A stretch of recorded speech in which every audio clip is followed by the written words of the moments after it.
constructional model called Kriya Constructions, which is the brainchild of Mr. Shashikiran Verma, Pro-Chancellor of GGU.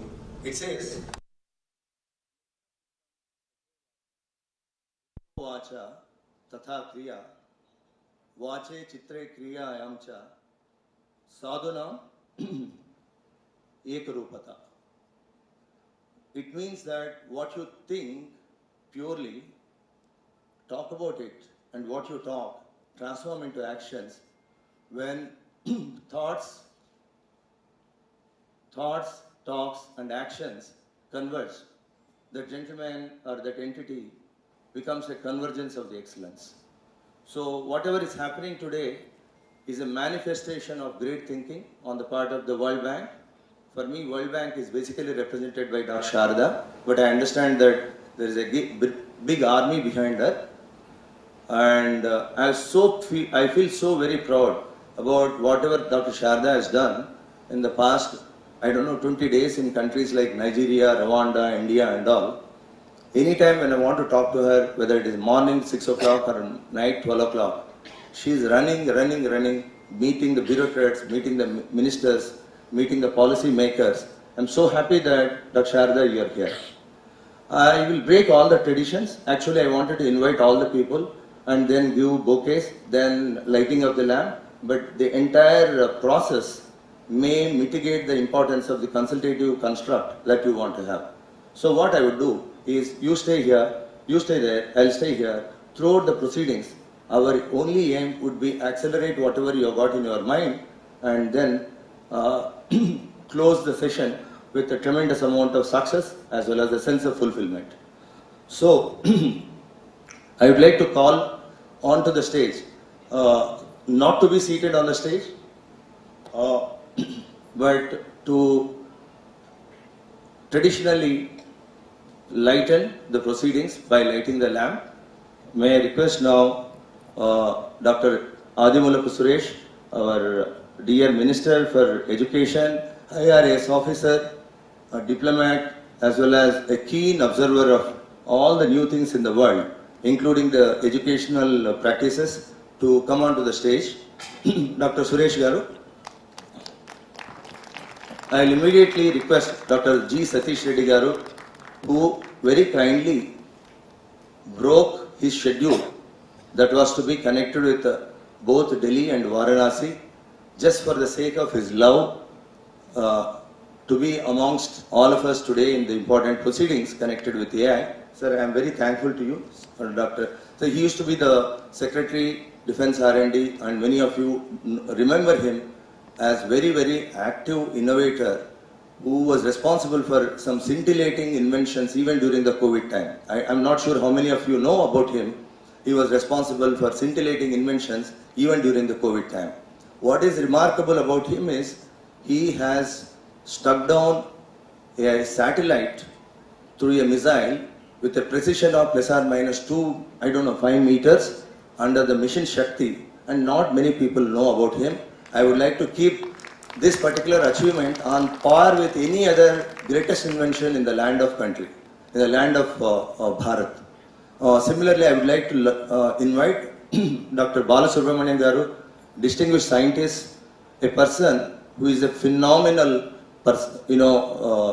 manifestation of so many things that are great in thoughts, actions, as well as socio-economic impact for the benefit of the company. Dr. Bala Garu, currently Director, NFTDC. For past, 17 years he has been the distinguished scientist. Sir, thank you very much for coming, Dr. Bala Garu. And we have the team member from World Bank, Sumit Anand. Please come in. I know that you have been a silent participant in all the proceedings from World Bank from Berlin. Wherever you are, kindly come in and join the proceedings. And I would like to invite Sri Mohan Rao Garu, who was a director and outstanding scientist, and he has got a very important role today because he is the chairman of a spectrum of educational institutions connected with elementary schools as well as a college education. He comes in with phenomenal perspective on this. Please come here, sir. I also request my dear friend for many decades, Dr. Vora Garu. Dr. Vora, who was the head of the, I don't know how many people know IRAI. It is the biggest authority in the country with reference to automotive proceedings. And Dr. Ora successfully ran many programs connected with automotive electronics, automotive materials as a director of ARI, as well as he was also Chief Innovation Officer in COEP, Pune. Dr. Ora sir, thank you very much for making it happen. Really, I respect you and I thank you. Dr. Satya Garu, please come in. He is the Chairman and Managing Director of a great education. And he has been the fulcrum of many initiatives which are connected with, let's say, bringing AIML. You cannot believe in 2019 itself he started conducting machine learning retreats in 5-star hotels for CEOs, CXOs. I was also participant of that kind of a program in Goa and also in Bangalore. 2019, please. ChatGPT brought so much of visibility to AI in the recent years, but he did it in 2019. Dr. Mrutyunjay Swar, I want to describe him in many ways, but currently he is the Director General of R&D in KITS Bhubaneswar. Easily he brought 500 crores plus funding from many ministries to support 300 plus startups. Wonderful gentleman in terms of supporting the startup mechanisms, and currently is the Chairman of Bhubaneswar Authority, which is connected with Innovation Cluster. And I would like to, in the same breath, I would like to invite Dr. Mr. Sridhar. Sridhar Venkatraman is the Associate Vice President of, I always confuse Sridhar, Hitachi Global Logic. More importantly, this gentleman was the CEO of Shastra Incubation Center for about 3 years.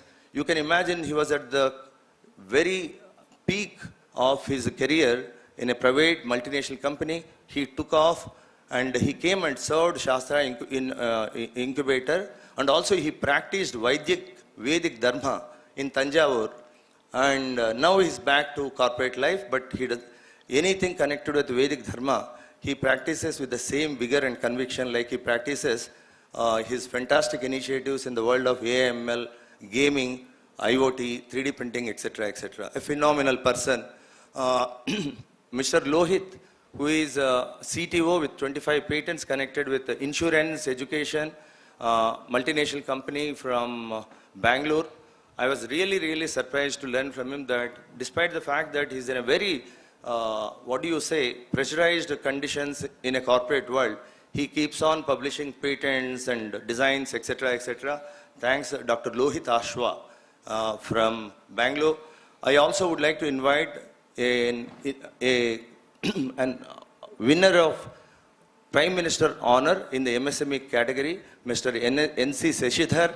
He spent about 15 minutes recently along with the PM Modi because he was chosen as the best performing MSME, and his innovations connected with AML, digital transformation, 3D printing, biomedical devices are spread across 30 plus institutions in India, but more than that, 400 institutions outside the country. Big round of applause to him. And my dear friend for past few years who has done something which is phenomenal across the world in the world of AI and university education system, Dr. Raj Murthyunjayappa. Truly grateful to you because you need to fly to USA tonight. Dr. Raj, I am really happy. This is the gentleman, before we heard about ChatGPT, he has enabled AI-based pedagogical interventions for nearly 800 universities across the world. Raj owns a company called Talishma as well as a company called Anthology. I'll stop here because I really do not know how many people I need to call because everybody who is assembled here is a stalwart in their own domain. I will only call. My boss continues to be my boss. Sir, you read my mind. Actually, I thought I should call the host director. You came and told me something. So, Dr. Satish Reddy Garu continues to teach me even today, though I took VR from DRDO long many years ago. Sir, I have honor and privilege to gentlemen who open-heartedly came and said that I am here to support your event as though I own the event. Dr. Rao Garu, a career bureaucrat from the government of Telangana. Please, Rand sir, mere host director, I am only a master of ceremony. Dr. Seshikumar from Bangalore, from the world of education, please step on here. I do not know much about you. Please, Mohan Rao Garu has talked a great about you and your fantastic achievements in the world of education. And I request Dr. Sharada to come, because without Dr. Sharada, this couldn't have happened. I also know that Dr. Deepak from CL Education is there. Deepak, you can just say hello to everybody. Not CL Education, actually they are working alongside of 30 plus universities in bringing education to the campus under the name of Kalviyam Technology, so that a student who is in 3rd semester can start earning while he is a student in the college. Beautiful, beautiful idea. I want all the people to switch off the mobile phone. Dr. Deepak, you can talk about your company. He is currently working with 30 plus universities in making sure that the students are employable at the end of the 3rd semester, not at the end of the 4th year. More than anything else, the fulcrum as well as the foundation for entire thing today is Mr. Seshikumar Verma Garu, our Pro-Chancellor. I don't want to introduce him as a Pro-Chancellor.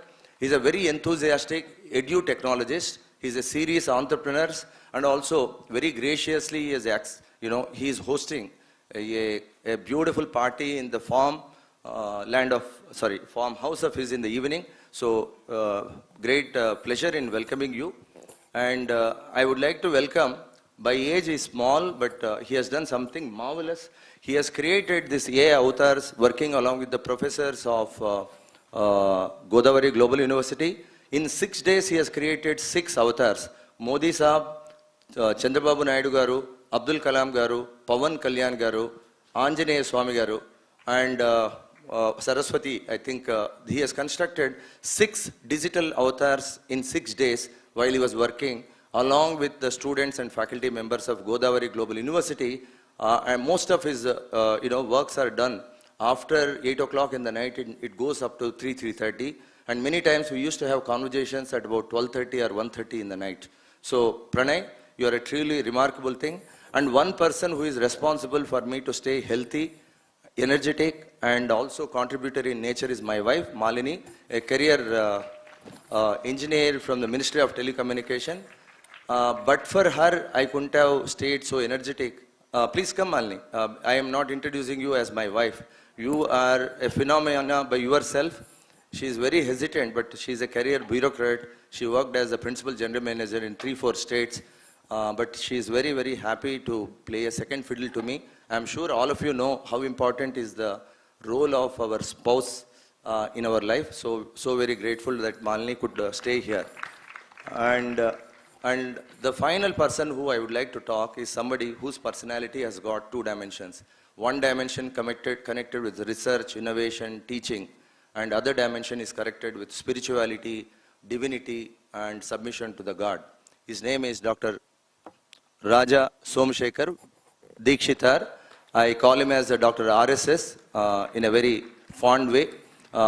This gentleman has the pleasure as well as privilege of blessing Amit Shah Garu, Rajnath Singh, so many governors, so many BJP president, RSS president, personally in their houses in the past 1 week. And I'll be surprised if I see he has the first name of so many Niti Aayog members, so many ministers, not because he's politically connected, because he's spiritually connected. So, Dr. RSS, it's my pleasure that you are here with all of us. My request is you please step forward and conduct the proceedings connected with the lighting of the lamp. Yeah, mic, in case you want mic. Sir, take the mic. Om Hiranyavarnam Harinim Suvarnarajatasrajam Chandram Hiranmayim Lakshmim Jatavedo Mamavaha Tam Maavaha Jatavedo Lakshmi Manapagaminim Yasyam Hiranyam Vindeyam Gamashvam Purushanaham अश्वपूर्वां रथमध्यामस्तिनादः प्रबोधिनीं सृजं देवीमुपह्वये श्रीर्मा देवीं जुषतां कांसोऽस्मितां हिरण्यः प्राकारामार्द्रां ज्वलन्तीं तृप्तां तर्पयन्तीं पद्मे स्थितां पद्मवर्णां तामिहोपह्वये श्रियं चन्द्रां प्रभासां यशसा ज्वलन्तीं श्रियं लोके देवजुष्टामुदारां तां पद्मिनीमीं शरणमहं प्रपद्ये अलक्ष्मीर्मे नश्यतां त्वां वृणे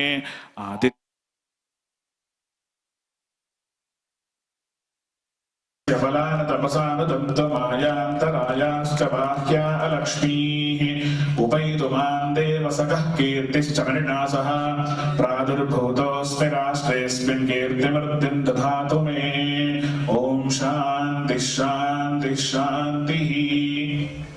Sridhar, you have something to add? Okay. So I request all the luminaries and dignitaries to come and occupy the places, because it becomes little easy in case you are seated there.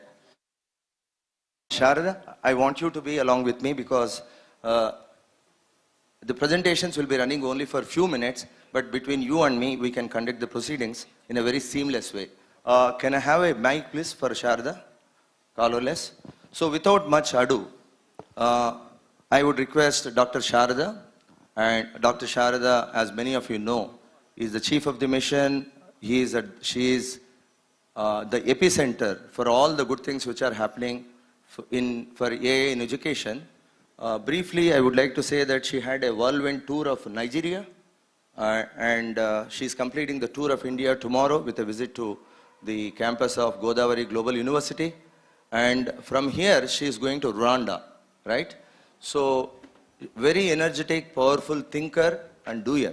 So, I would like to request Dr. Sharada to speak to the audience here with a 2-minute introduction about you and your mission, and also afterwards you can briefly encapsulate the requirements or envisioned outcomes of the event.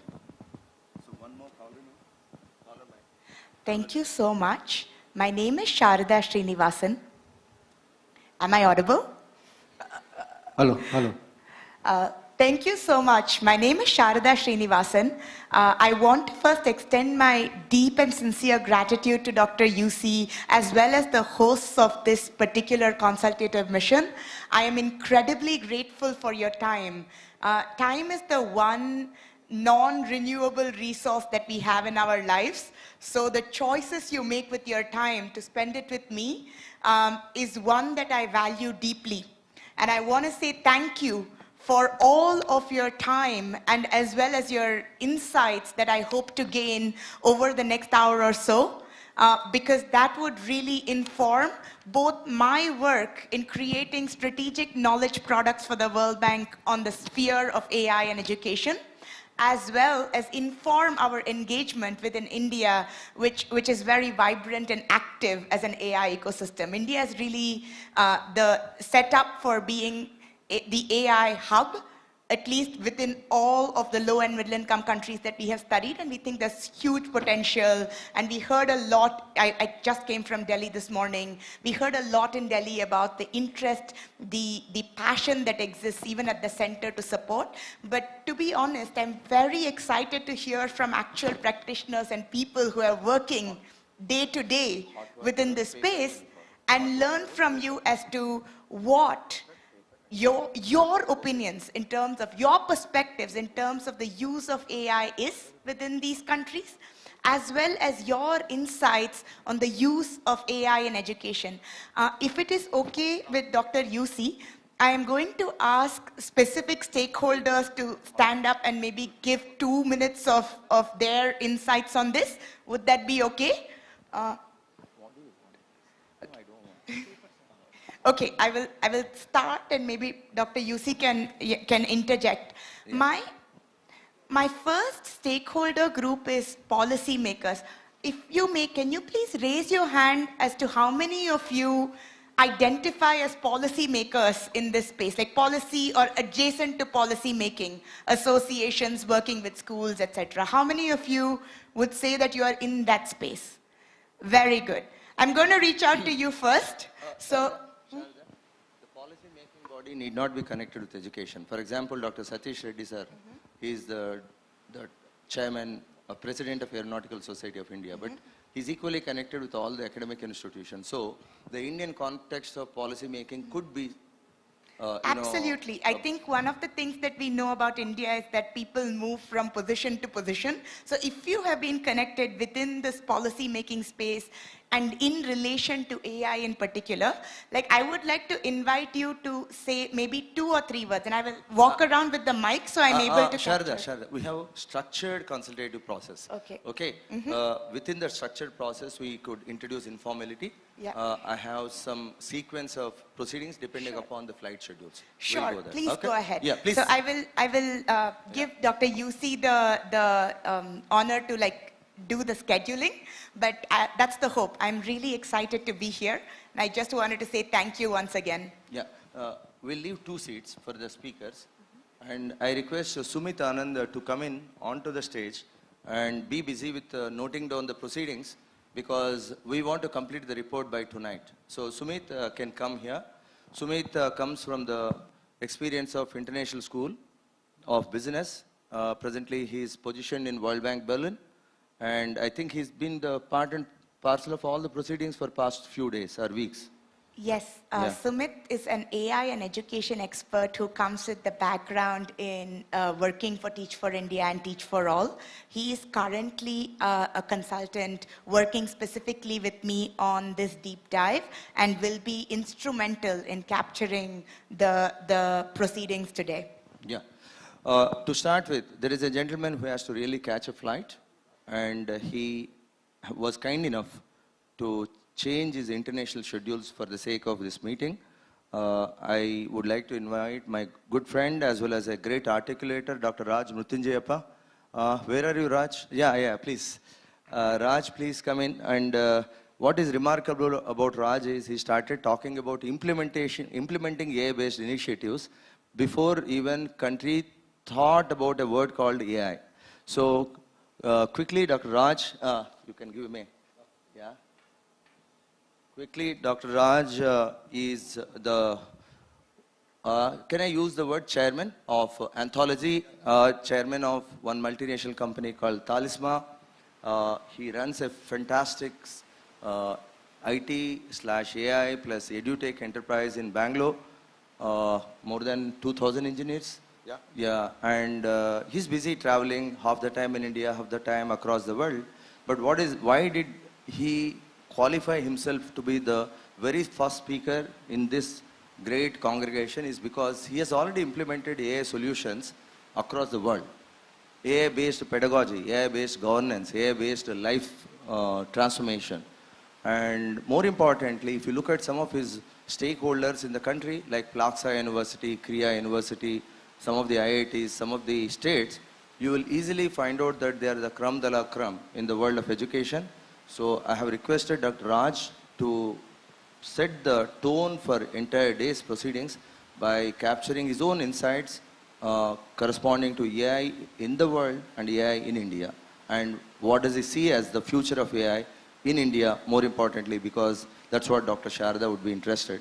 And at the end of the presentation, we'll keep 2 minutes for QA, especially for the World Bank team, and also QA from the audience if possible. I don't want, sir, no bag. The proceedings are of highest quality. These are the people who have millions of dollars. So let's not trivialize the proceedings. Don't distribute pens, papers, bags. Everything should be controlled. Please give importance to the proceedings, please. I don't want any intrusion to the quality of the proceedings because we are capturing them in live. And also we are thankful to the media. I understand 3 newspapers, 4 news channels are covering the event. So thank you once again. Thank you, Dr. Rao Garu. Mere arrange chesaru. We will give mementos as well as the citations to all the people in the post-lunch session so that the important crux of the meeting could be captured today morning. Sorry about that intrusion. Please go ahead. Okay, first of all, Dr. UC, you introduced everyone, but not yourself. We were actually want to do an avatar of you, by the way. We were just having a sidebar conversation, so We need another avatar of you. So wonderful. Thank you for putting this event together, and well done. So let me actually set the context in the way I think about AI in the world of education. Now, over the many years, I worked across, I'm not exaggerating when I say 80 countries, and worked with about 8,000 institutions. Right? And that goes all the way from where you come from, Rwanda, from Uganda to Tanzania to Kenya to everywhere, all the way to Papua New Guinea. Now, what I've seen across all of these is there is a varied level of education that is happening. Right? It's quite staggering, and we think that India is best in this, India is best in education, or US is best in education. Well, depending on, they're best in something. Right? Every country has something best about themselves, depending on what the country's requirement is, country's needs are. Like countries where there is agriculture is the primary source, you will see actually their agricultural students are doing really well, and the rest of them would be lacking behind. Similarly, when you come into countries like India, the service sector, engineering students do really well because that's who they are all hiring into the GCCs and everybody else. So you see that, when you look at semiconductor or industrial production, I mean, those students actually are not getting anywhere because there is a lack of industrial knowledge, applicability knowledge. So let's look at the broader context of what this is. There is a measure of proficiency for a student, right? Proficiency is whatever you learned, are you able to apply that actually in a practical stage? Now, if you look at the world's proficiency level of education to translating it to the application, it is at 40%. Now, that is actually quite low. Right? That means only 40% of students, what they have learned, they can apply in real life. And this is not my data, right? It is enough research have been done on this. Now, if you go into the line of science and history, this further drops off to 30%. Right? And if you actually get in to more socio-economic background related, or countries where the GDP level is lower, it further drops up to more like 25%. So you look at the proficiency level and you say, wow, how do you change this? Is this just about having better faculty? No, it is not. It is actually, this is where I believe something like an AI is very important to have an accelerated change from driving the proficiency level from 40% to anything beyond 40%, right? Because that will be a great shift of what is happening. Now, what is AI? Right? AI is not one thing. And this is the most important thing we all have to understand. When we say AI, it's not ChatGPT. ChatGPT is not AI. ChatGPT is an example of an AI. So you can think about AI in robotics, AI, generative AI. Gen AI is what mostly people talk about now. There is AI in every field. Now, how do you actually take this AI and apply this logically into education to change some of the larger context of it? Now, let's look at how institutions have embraced this so far. And again, this is based on research which are done. Among the institutions and faculty who are currently using AI, most applicability of AI today is actually generating content. And this is not because of anything else, but the faculty themselves have gone on to try something. They have gone on to ask questions about how to frame a question on ChatGPT. They've asked some other tools. They have actually tried this out. Mostly 55% of those who have actually tried using AI in their own individual capacity or as an institutional capacity have used it for content, which is 55%. That is quite staggering. And you actually, then you start to dwindle down, right? I mean, some of them are used it for operational efficiency, some of them are used it for other purposes. The way I think about it, I broadly categorize this into 4 brackets. Number 1 is AI for operational efficiency. These are effectively what makes faculty's job easier. This has nothing to do with, the institution got any better in terms of productivity, but it's a faculty's job easier. Like, what are those examples? It is about setting a smart question paper, using AI to set a question paper. It could be AI to correct the question paper. It could be AI for smart content generation. So this is an operational efficiency related content, right? So now, that is the most used right now. I would say among all the institutions which have tried using AI, I would say about 70-75% falls into this bucket. Now, the second one is AI for personalized learning. Now, that is the AI for personalized learning, which means this is where you're thinking about hyper-personalization of learning. what does that even mean, hyper-personalization mean? It means that, let's think about a concept of CGPA, right? The CGPA as a concept, it's about continuous assessment of a student. But you think about all the institutions, how they apply a CGPA, it is like you have a midterm, you have a blue book, you have a long term. So it is periodically driven, and it is driven by a single parameter which says that all of you have to hit this parameter for me to grade you correctly. It is not driven by individuals' own growth pattern. It is driven by, have you hit the benchmark or not? The spirit of CGPI is, are you continuously improving? By your own standard, not based on that benchmark.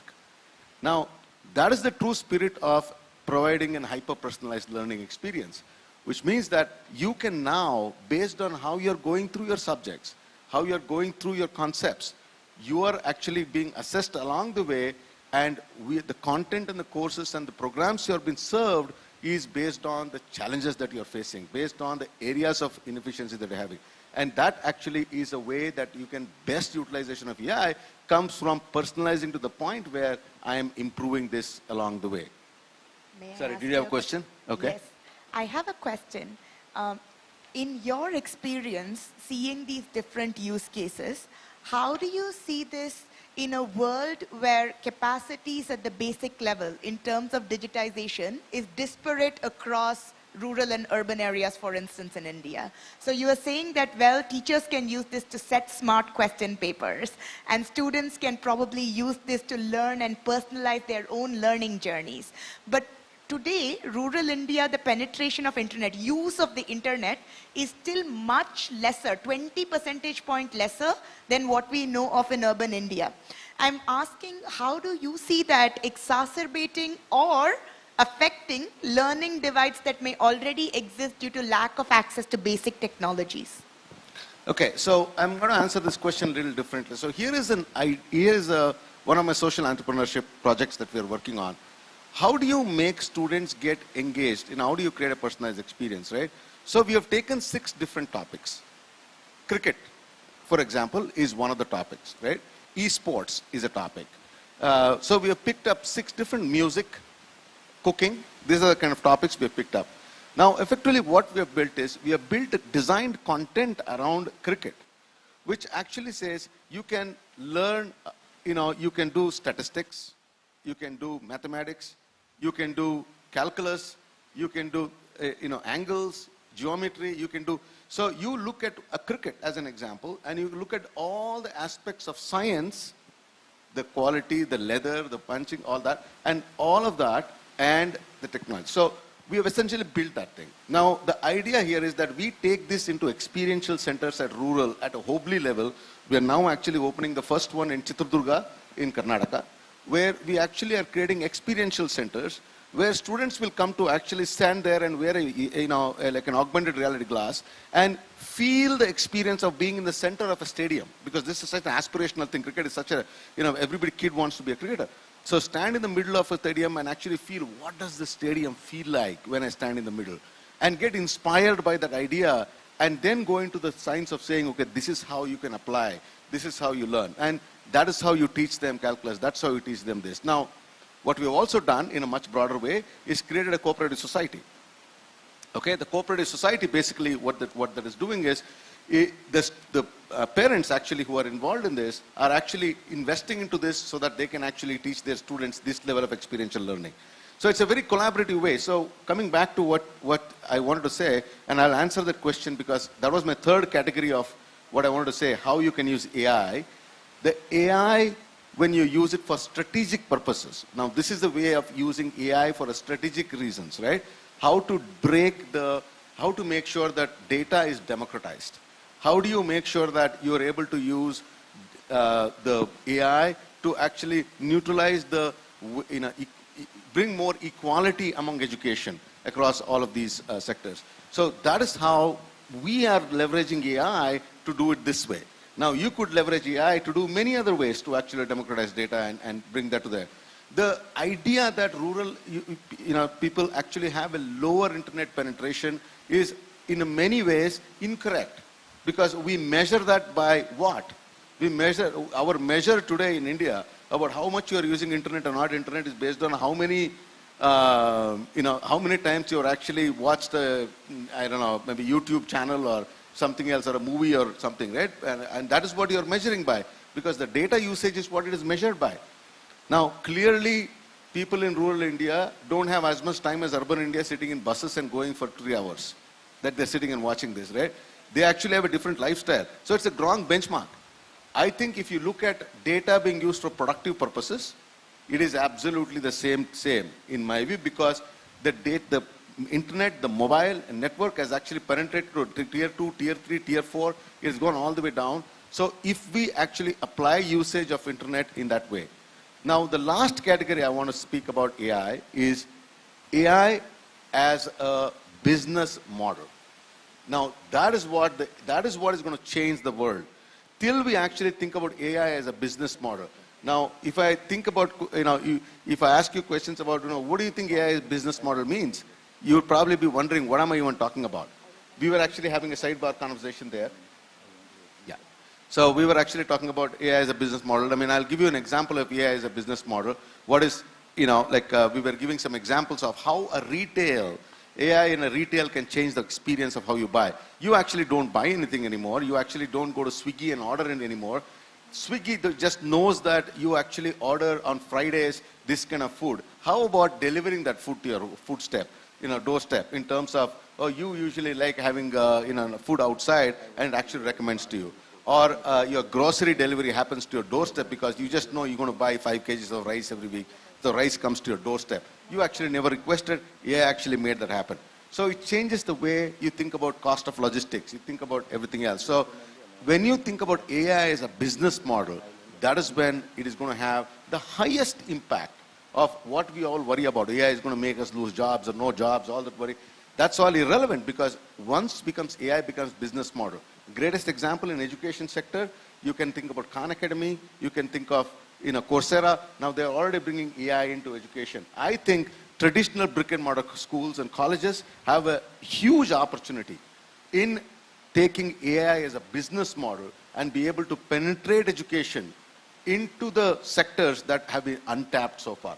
I think that's where the potential is. And with over 1.5 million schools and over another 30,000, 40,000 institutions, higher education, skilling institutes, I count about 2 million institutes which are teaching in India today. And think about the business model that is there, that you can derive and tap into this model. I think that's the opportunity that we are all tapping into. Dr. Raj, you are as eloquent as ever. Big round of applause for those fantastic, insightful observations. I understand the challenge you have got with reference to your own time and your own schedules of international travel. So Dr. Sharda has asked me to invite the audience for their reactions or for their views on whatever you said. Number one, I would like to ask you, because you couldn't cover for the paucity of time, 2 things.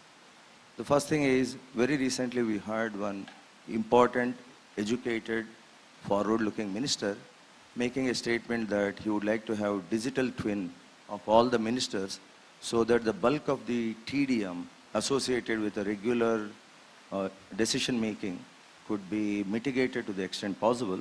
And he's also very much interested in introducing similar model in the universities, so that the vice chancellors and registrars and directors don't work on solving the routine things, but they can look forward to creating an impact on the forward readiness of the institutions.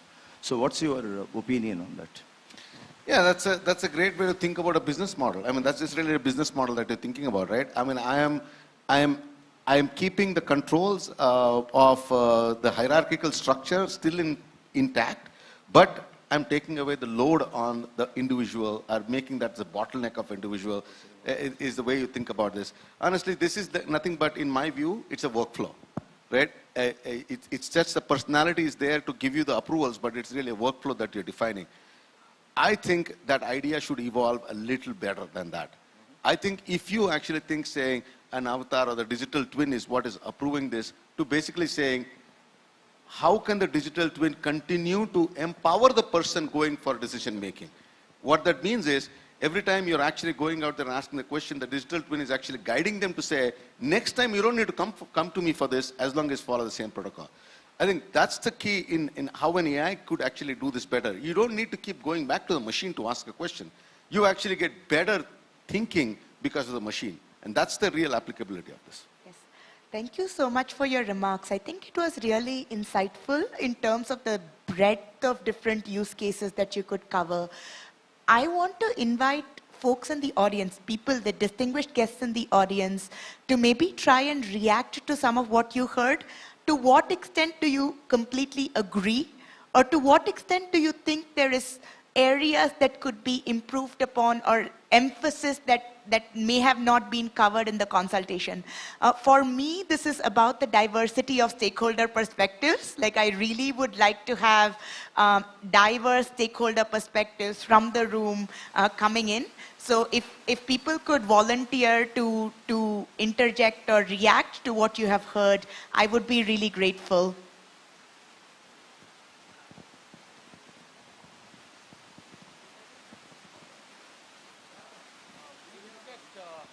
AI in business model and decision making and guidance and workflow. I take that spot. How much of cyber security has to be interfaced? Can you hold up the mic, sir? Can't hear. How much of cyber security has to be interfaced in workflow, decision making, guidance, if you're getting into a digital twin or a AI assisted, let me put it that way, governance? Actually, I think there are, yes, it's a very, very valid question. I think there's a larger question than that about even ethics about this. In terms of cybersecurity is one part of it, somebody hacking in and breaking in and creating your own avatars, multiple avatars, digital twin, white twins. I can do quadruplets or whatever I can do with it. It can go on another level. But it is also about ethical use of this. How do you make sure that somebody is using your digital twin in the way that it should be used in the right way? So clearly this is, I mean, like there are countries which have taken leap and bound in terms of where they are, in terms of defining how you can use this kind of technology. There are countries which are already driving up a very good policy decisions around where the lines are, where you can, where you cannot go. India is actually behind on this, I would say. India is actually way behind because we are, for us everything works on a war footing. It's not at a war time in India. In the sense, there is AI applicability is not at that level where we feel we are threatened by this yet. I think, when we actually get into another 2 years and you see AI usage, extensive usage of AI in many ways. Now here is a productive use of AI, right? You created Modi and an avatar of Modi and do this way. You actually can see, like we have created professors who can actually doing lectures like this.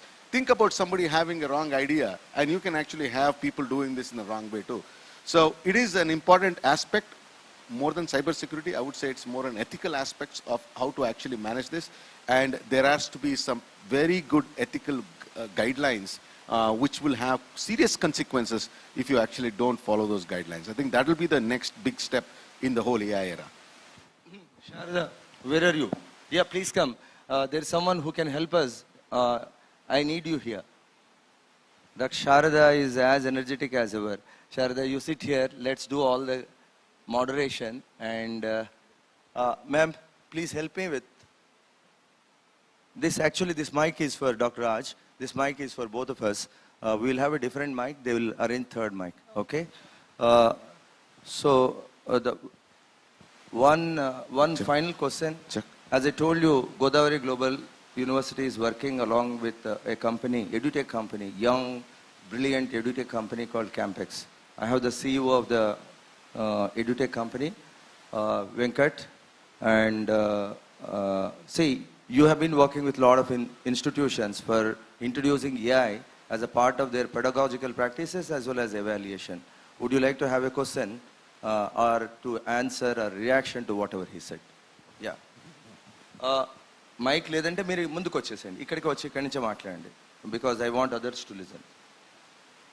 You can run, please. Yeah. Young boy.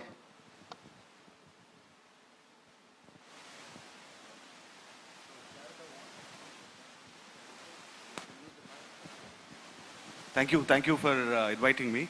Hi, sir. Hi. So, as Sir told, we are working with many education institutions in terms of digitizing their operations regularly. So, AI is also something which is helping us very well. So, my question here is, the main problem we face with a lot of institutions is maintaining a data cell or a data repository where AI is as good as the data we have, right? So, it's not that AI can do anything. It's all about the data we have within the system. So, my main challenge is, how do we get this mindset change in the faculties and students and also the management and organizations to make them understand that this is very important? And second point is how effective. Yeah. So that's the primary question I have, sir. In fact. Okay, so that's a very, very fantastic question. And I tell you that there is a data point that I gave you, and that was actually the most encouraging data point of all data points. I said, among people who are started to use AI, 53%, I said that number, if you remember that, are using it for creating content. Now, why is that data so important?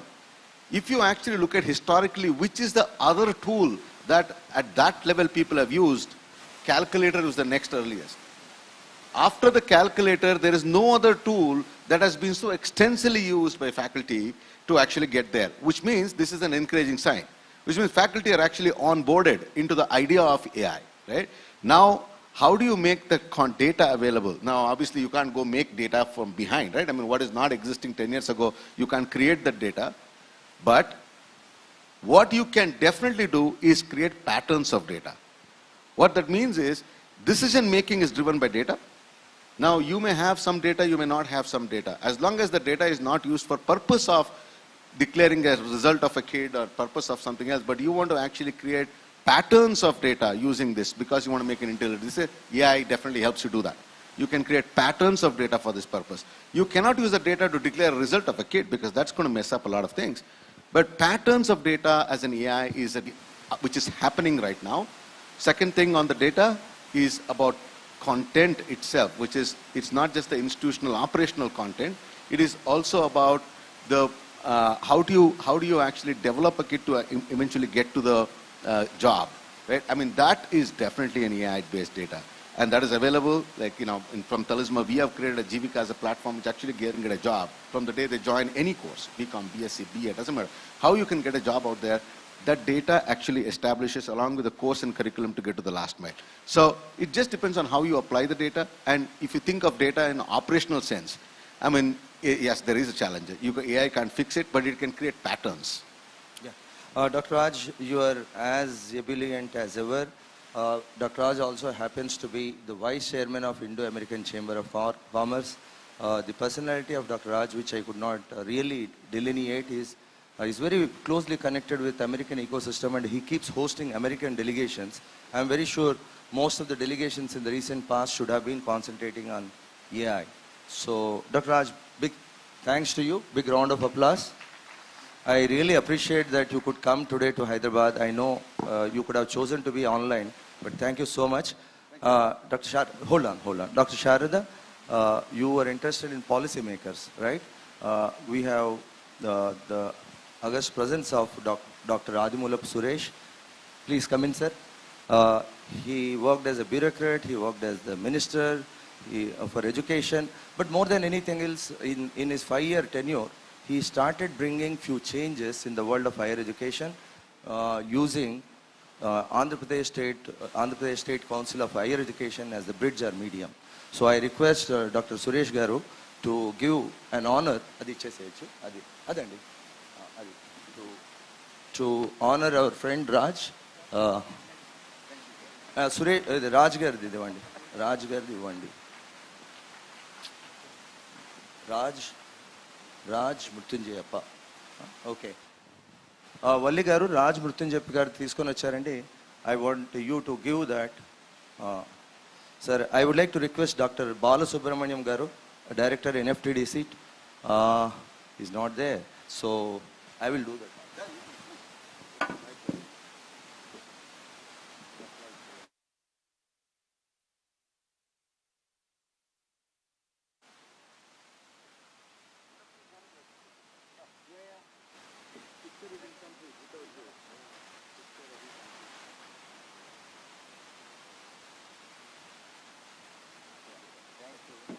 I would request Dr. Suresh to Hello. stay here. The stage Hello. is yours. Hello. I'll give a short introduction.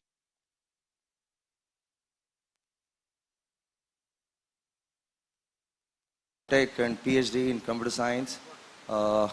He is a career diplomat, and also he plunged into the world of politics at a very young age, maybe under the inspiration from Dr. Y.S.R. Garu. When he took the decision, we were all surprised because he was doing superlatively good, and his wife is also an extremely senior bureaucrat in the country. But he took up that with a lot of conviction and gumption, and he had the honor and privilege of serving the Andhra Pradesh Assembly for nearly 15 years. And he was one of the very few people who were chosen by the erstwhile Chief Minister to continue with the different ministries. And most importantly, what I remember, Dr. Suresh tenure is, I kept seeing some YouTube capsules wherein students from the remotest villages were able to talk in English without a tint of accent, with an accent which is almost similar to Cambridgian or Oxfordian. So Dr. Suresh is a policymaker. He has been responsible for empowering the masses with lots of good things, and also introduced lot of initiatives in school education. So he is the man to go to. If you really want to get the insights, you should spend some time with him. But today, respecting the time frame, I will ask Dr. Suresh to give few insights about what he feels about new technologies in primary and secondary school of education and higher school. Thank you, UC. Very good morning to the August gathering here.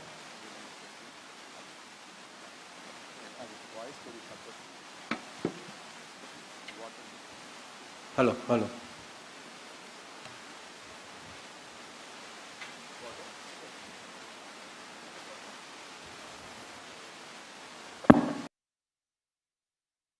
To all the August gathering here, learned people, academicians, intellectuals, entrepreneurs, industrialists, and the host,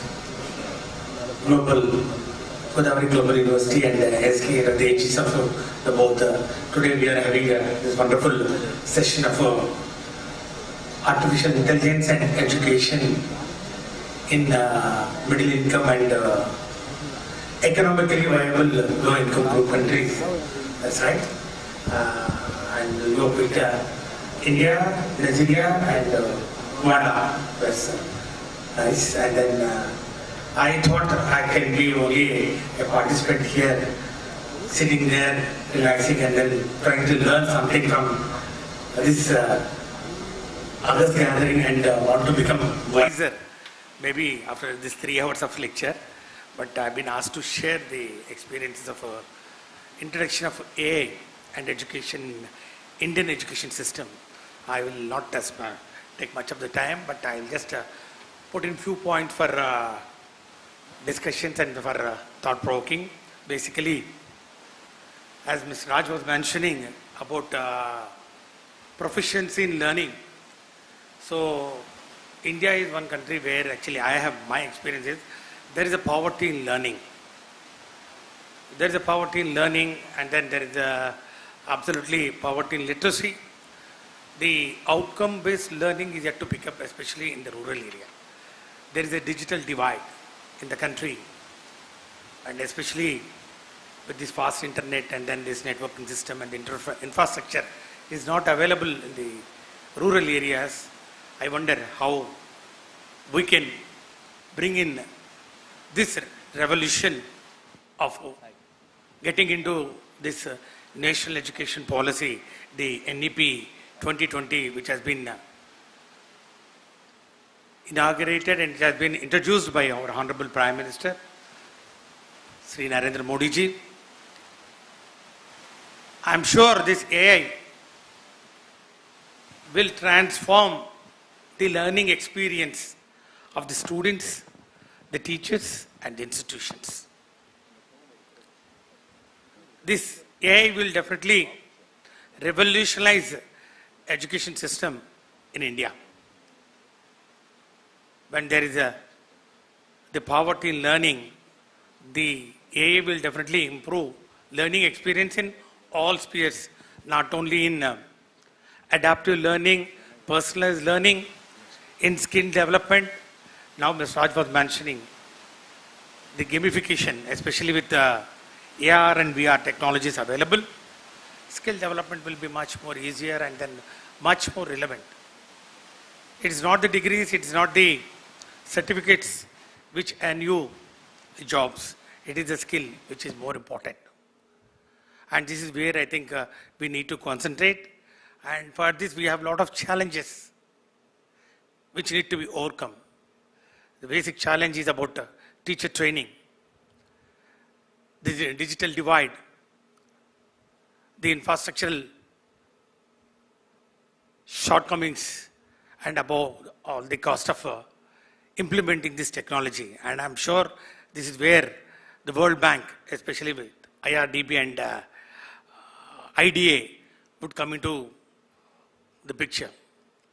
We really need someone like World Bank to intervene and then come to the rescue of these middle income countries like India, where there is no dearth, there is no shortage for intelligentsia, and then people with smart brains. So this can be doubled or tripled or 10 times it can be magnified, provided you give them the right technology. And precisely the basic challenge is the language barrier here.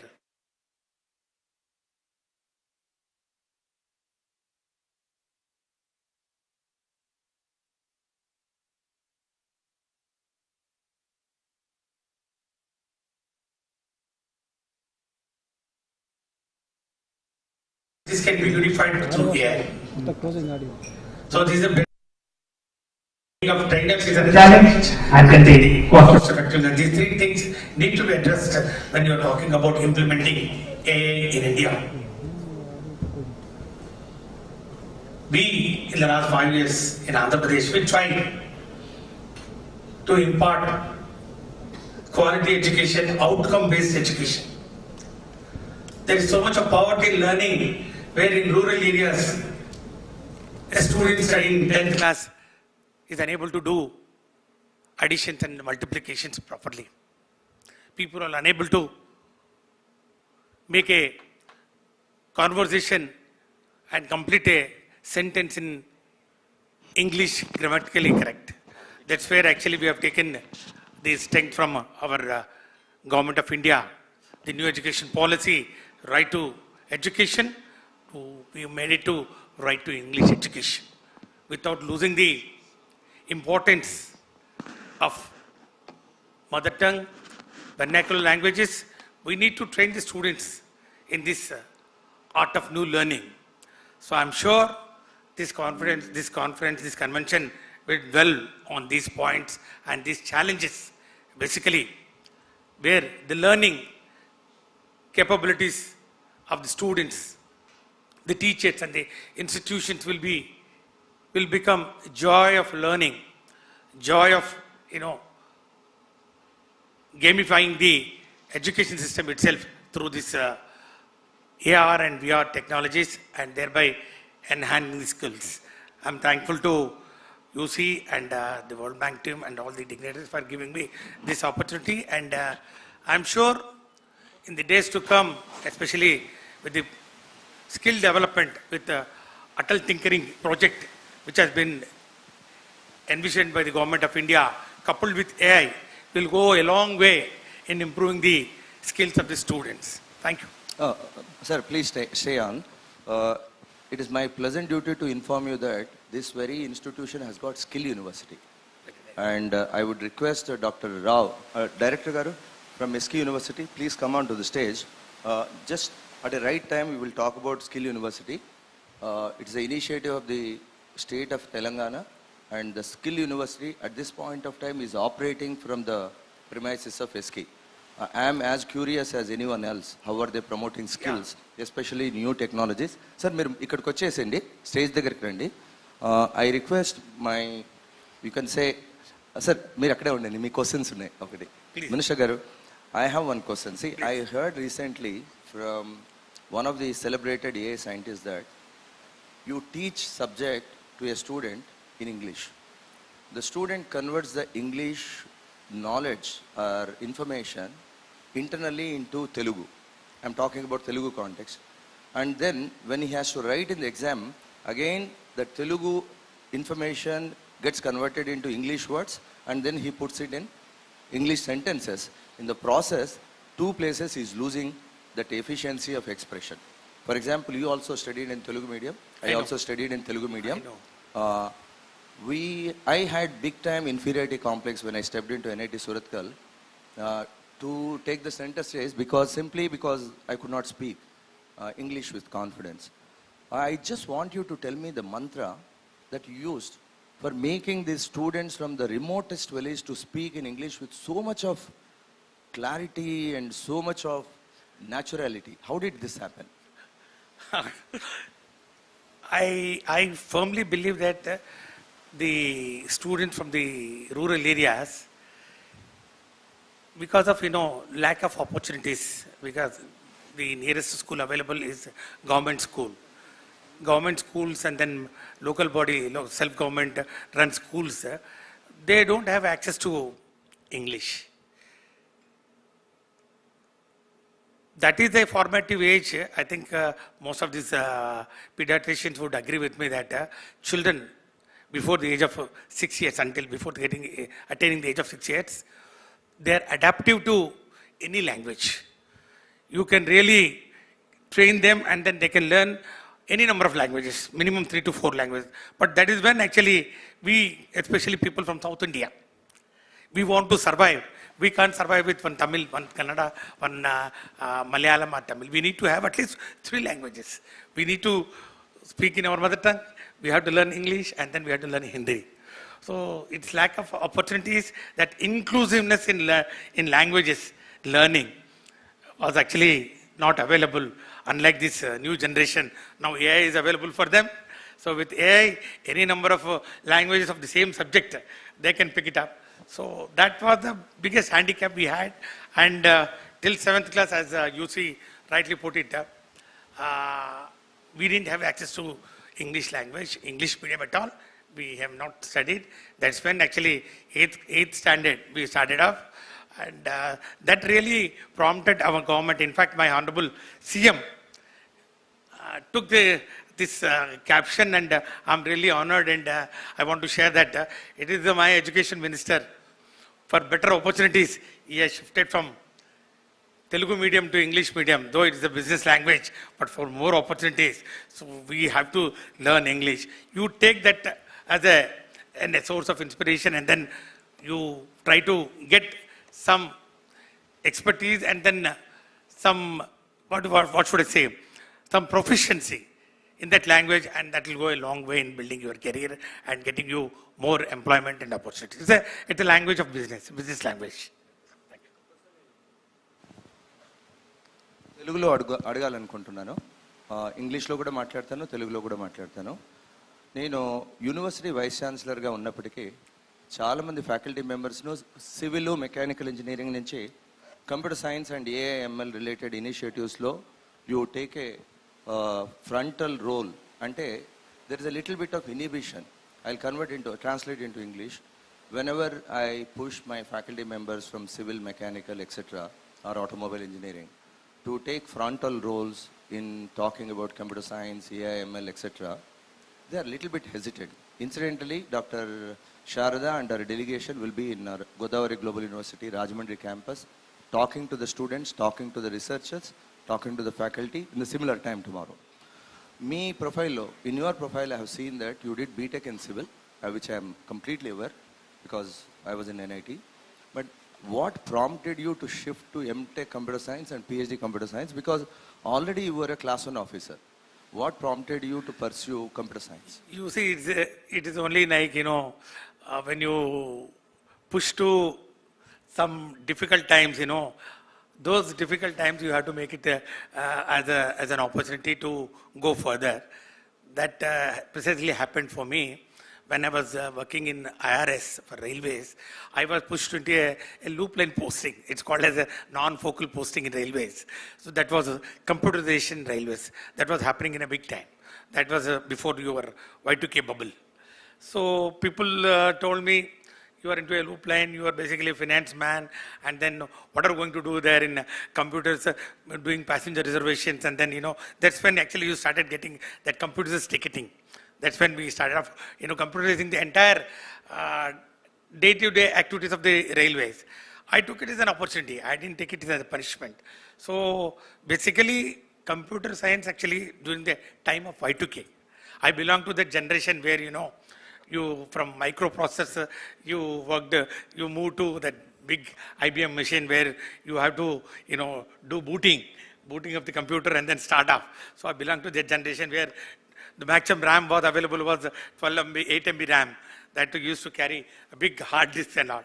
So there actually, basically what I want to, again, share my experience is, computerization and computers is basically all about your IQ, your logic. If you are logically perfect and you are good at your mathematics and all, no matter which branch you study and all, you can pick it up. That's when actually during Y2K, most of the people, the chartered accountants, the doctors, the auditors, not only engineers, maybe I found one vet doctor who has done a specialization in ostriches. She got converted into a computer woman and then she got a job in US. So that's when there was a burst and there was a lot of opportunities for people, and people, it's very easy to pick it up, especially coding aspect maybe you have to really put in your mind. Otherwise the logic, writing of algorithms and then all the ALUs, I think anybody who has a logical brain, it's very easy to pick up. And now that AI is available, even learning of computers also is made very easy, very simple. May I ask you a question? Please. You have pivoted from a civil background to a computer science background. In a world of AI, do you see this skilling process becoming easier? Or do you feel that artificial intelligence tools may actually prevent people from critical thinking because they use AI tools to substitute instead of augment their knowledge? Yeah, Ms. Sharda, that's a very good question. In fact, that is really going in the minds of many of the people who are already employed. Artificial intelligence will take away the employment opportunities. Artificial intelligence will cut down the requirement of employees in all the organizations, and there will be a lot of people on the desk, and then people will lose their jobs and all. I'm sure how much of our knowledge, how much of our data you feed to AI and then come out with it, there are certain areas which are the unique prerogatives of human being. The planning, the vision, the forethinking, that I think AI cannot substitute, and I'm sure I only have a regret that I should have born this generation. I should have been an infant at this generation, because thanks to AI, that is really going to change the entire world, the human relations. But I'm only skeptical that, the ethical value should not be sacrificed for the cost of technology. Yes, big round of applause from the audience. Hold on. Not because he served as a minister, not because he served with a distinction as IRS officer, but because when I met him a few days ago and requested him, he was in a very hectic tour. Even today is an extremely active thinker plus politician plus enabler of so many socio-economic activities. But the promise which he has given me was, I will come and sit among the audience and I'll learn along with others. To that DNA of learning ability in Dr. Adimulap Suresh, you should also come, heartily clap. And bureaucrats and ministers of this kind are going to make sure that the Indian education system gets aligned with the world's needs, and we can continue to play a fantastic role. Please sit down. My sincere thanks for coming here, despite all your very, very important engagements, which are beyond the institution. Please be seated. If at all, I have to pick up one gentleman who has got a similar kind of a profile, rather two people. One is Dr. Satish Reddy Garu, other one is Dr. Bala, Director of FDDC. Personally, please, Personally, I have worked with Dr. Satish Reddy Garu for many, many years. Why is he here as an important iconic figure in the world of defense R&D is because of the fact that under the inspiration of the Honorable PM, he tried to really imbibe the spirit of Make in India. I have really lost the count of number of instances wherein he has been able to inspire Indian companies to work with the global companies for providing highest quality solutions. I know many companies in Hyderabad. Currently is on a mission. Actually, he is like a mission. He has been working very closely with policy making bodies. He has been working very closely with ministries. He has been working very closely with the Defense R&D, ISRO, and so many other institutions as either the chair of the proceedings. I just want to tell you that recently also, he was instrumental in positively impacting the inflow of defense R&D funding to both IIT Hyderabad as well as Indian Institute of Science in a massive way because he believed that this will definitely create an impact and impetus to the world of both research and innovation. Sir, I would like to request Dr. G. Satish Reddy Garu.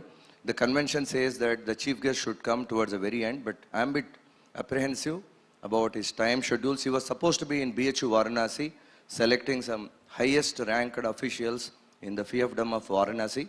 May I request you now to kindly present this token of love and affection to our dear bureaucrat come.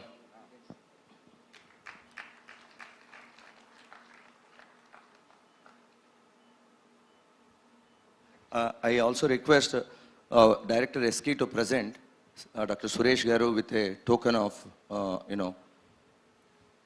అది కాదండి మనం అక్కడ ఉంది ఆదిమూలపు సురేష్ గారిది అక్కడ ఉంది sir we are breaking the monotony as well as the traditionalism by saying that the tea will be served to you. You don't have to go to the tea. A tea will be served to you. If somebody wants to take a break, they are always natural. You can take a break. Otherwise, the proceedings will completely continue in the continuum. So when tea reaches among the audience, you keep giving the tea so that we don't lose any time.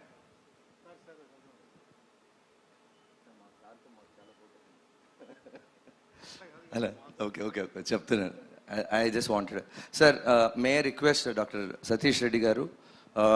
I'll give a formal introduction. He worked for more than 3 decades in DRDO with a distinction. He worked as a Secretary Defense R&D. He was the Director General and currently is also chair, thank you, Chandrasekhar. President of Aeronautical Society of India. It's slightly embarrassing if Chandrasekhar is on the dais and keep on telling about people and things like that. Anyway, thank you very much, Dr. Chandrasekhar.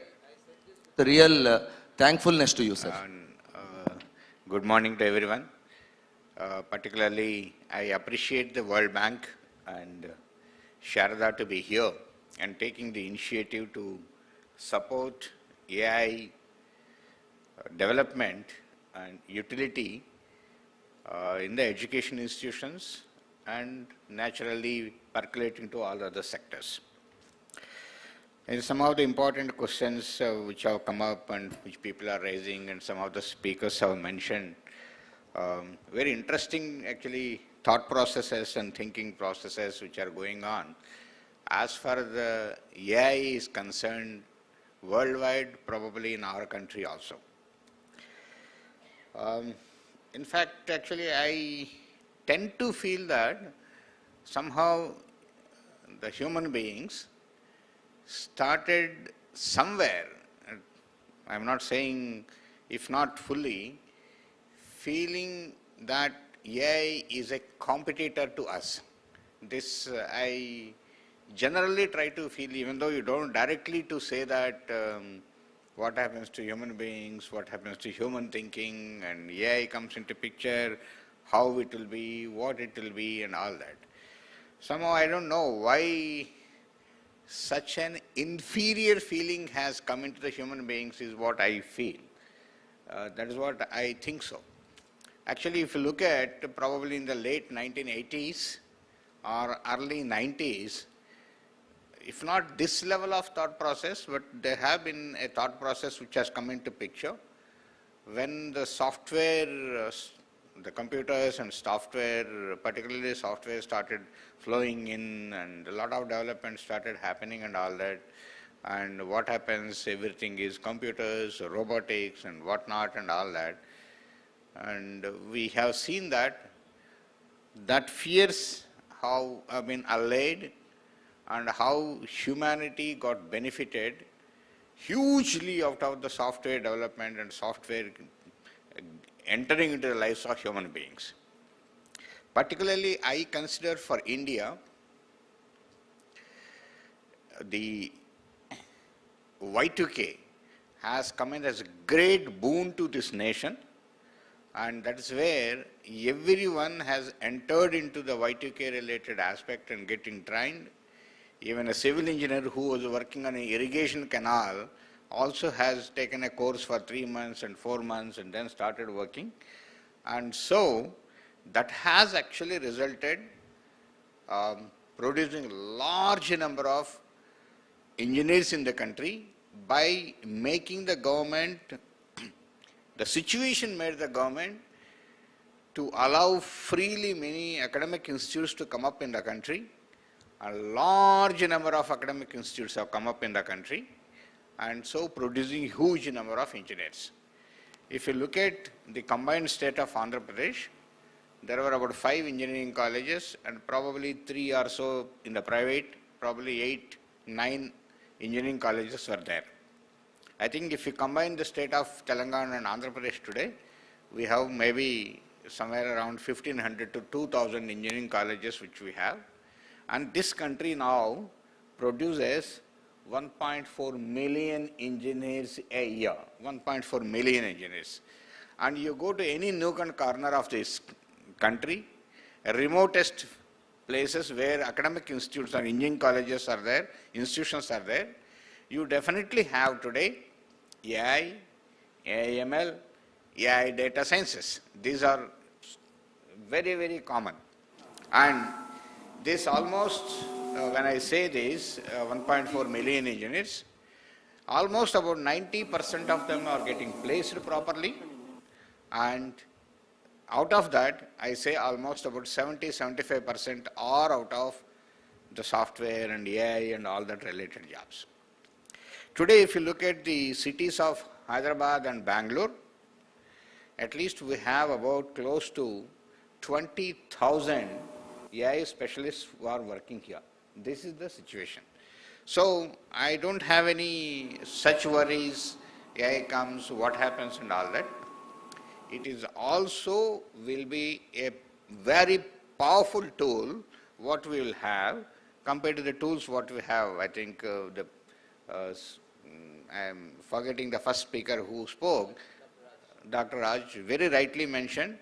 It is like what calculator was used in 1970s and 80s, and we are going to have something like that. It is going to enhance the capabilities and level of thinking or everything of the human beings is what I strongly believe. And it is going to enhance our capabilities and thinking powers and all that. That is how the youngsters and younger generations using the AI as tool will be going to come. In fact, last 5-6 years, being in the defense domain, I have been telling my people, maybe more than that, maybe 6-7 years, that see from 2024-25 onwards, every defense system which comes, or maybe any other system in the human beings, will be an AI-enabled system. If somebody is not going to have an AI-enabled system, you are going to lag behind, you will not be able to compete with the world, so you dominate it. That is how we created AI centers in each of the laboratories of our laboratories DRDO, and we started with the direction of Honorable Prime Minister, who has so much confidence in the youngsters, create a laboratory completely with youngsters who are below 35 years old, a laboratory for only AI.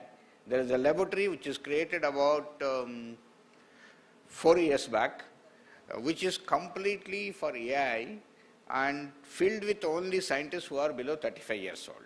This is how. And there are many number of centers which have come up also. If you look at the government of India, a lot of initiatives which have been taken in many of these advanced areas. One being AI mission, like quantum mission which you hear. AI mission is one mission which government of India has taken up.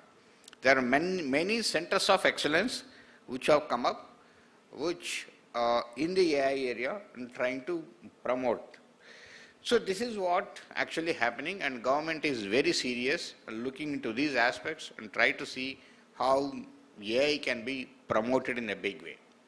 Yes, particularly in the education, there are experts who are from the education side here, who have come and trying to say that AI will play an important role. Absolutely no doubts in that AI will be playing an important role, whether it is teaching, learning, and the administration and logistics management of the academic institutes or the schools or whatever it is.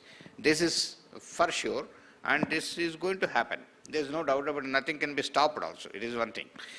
It is only that as a policy making bodies or the government, which actually have to look in, the world is looking at how the regulations can be built in. Any technology which comes in, it is always associated with the positives and negatives.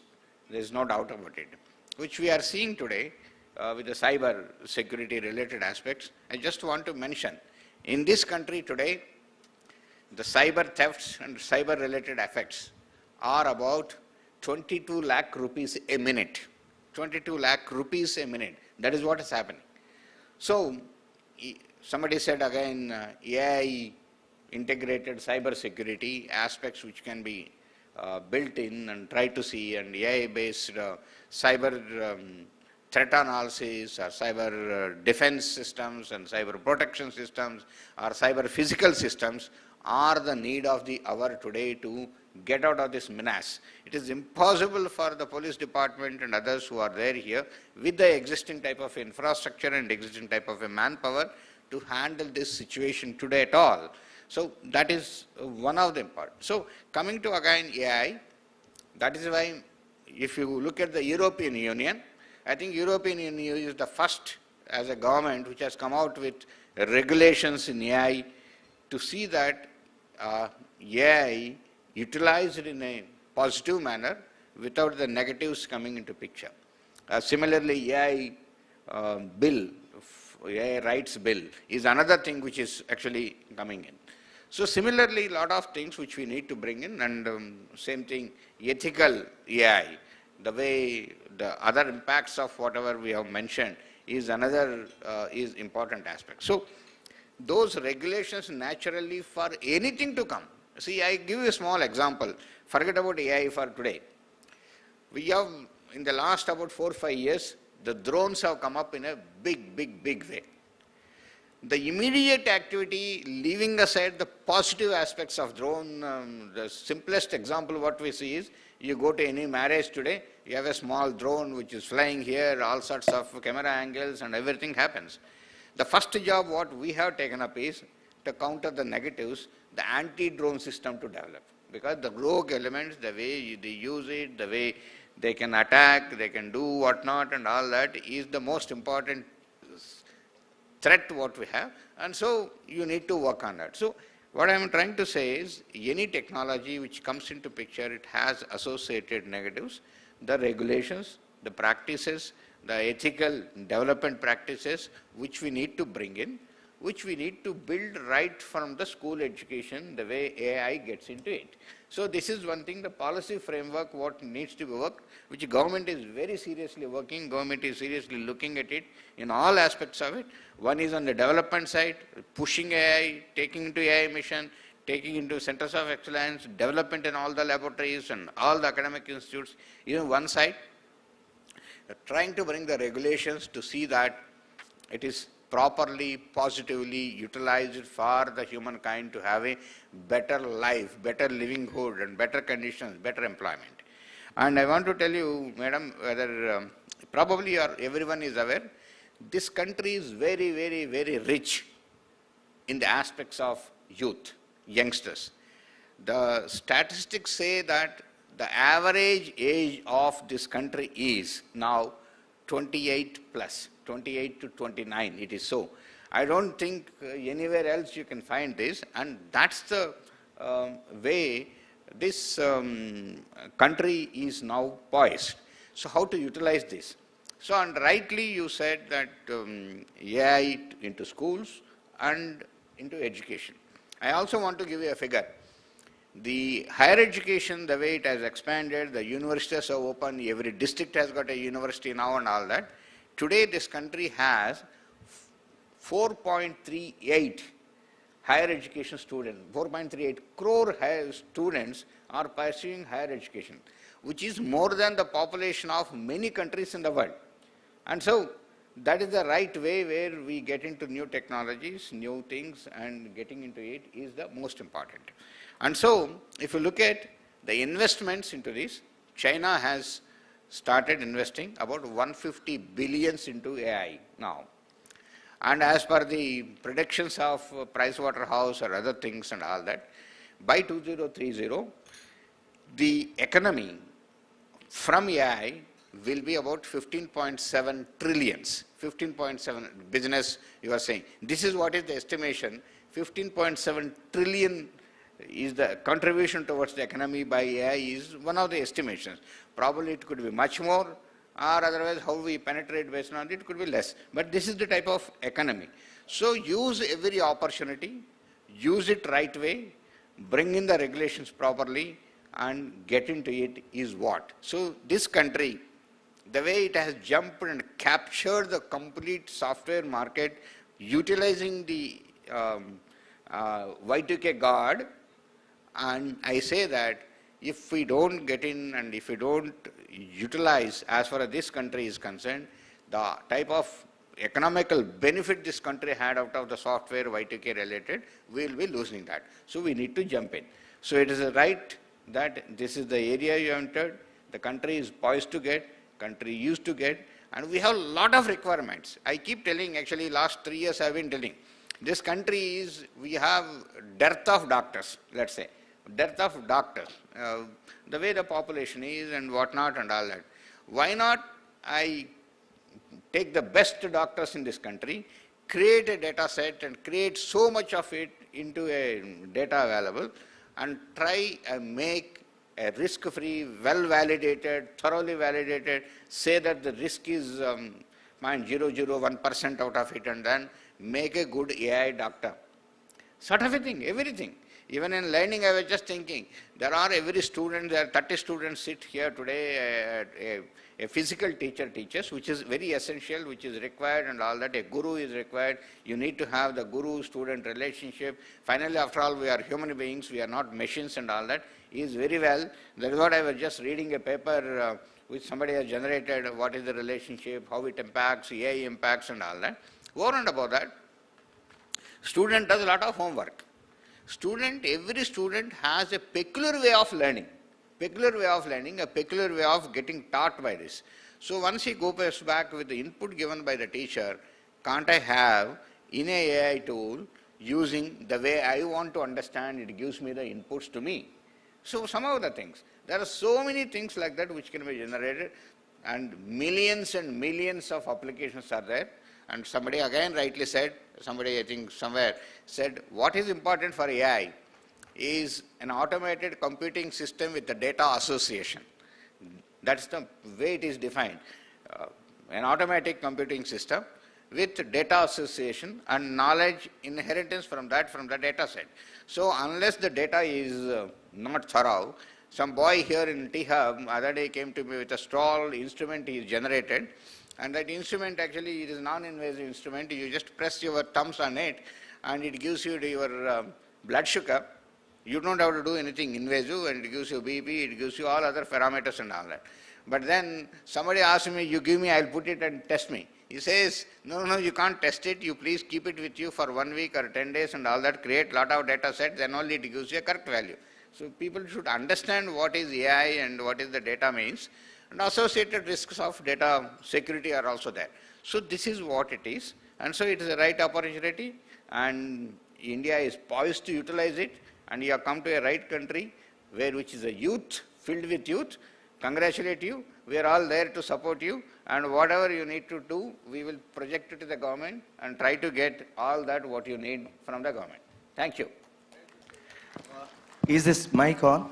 Sir, your presentation is as scintillating as ever, with so much of objective description of possibilities and potentials. Thank you so much. Sir, I have 2 questions, 2 observations, and 1 request. There are brilliant podcasts of Dr. Satish Reddy Garu. You can garner a lot of information from them, because I have seen few of them. So whether it's a question of Dr. Raj, who spoke about leveraging AI in a business perspective, then we heard policymaker like Dr. Suresh Garu, who talked about what are the challenges which are involved in the school education, and then you, who is working in a strategic sector. There is a request from the World Bank delegation to ask you many questions.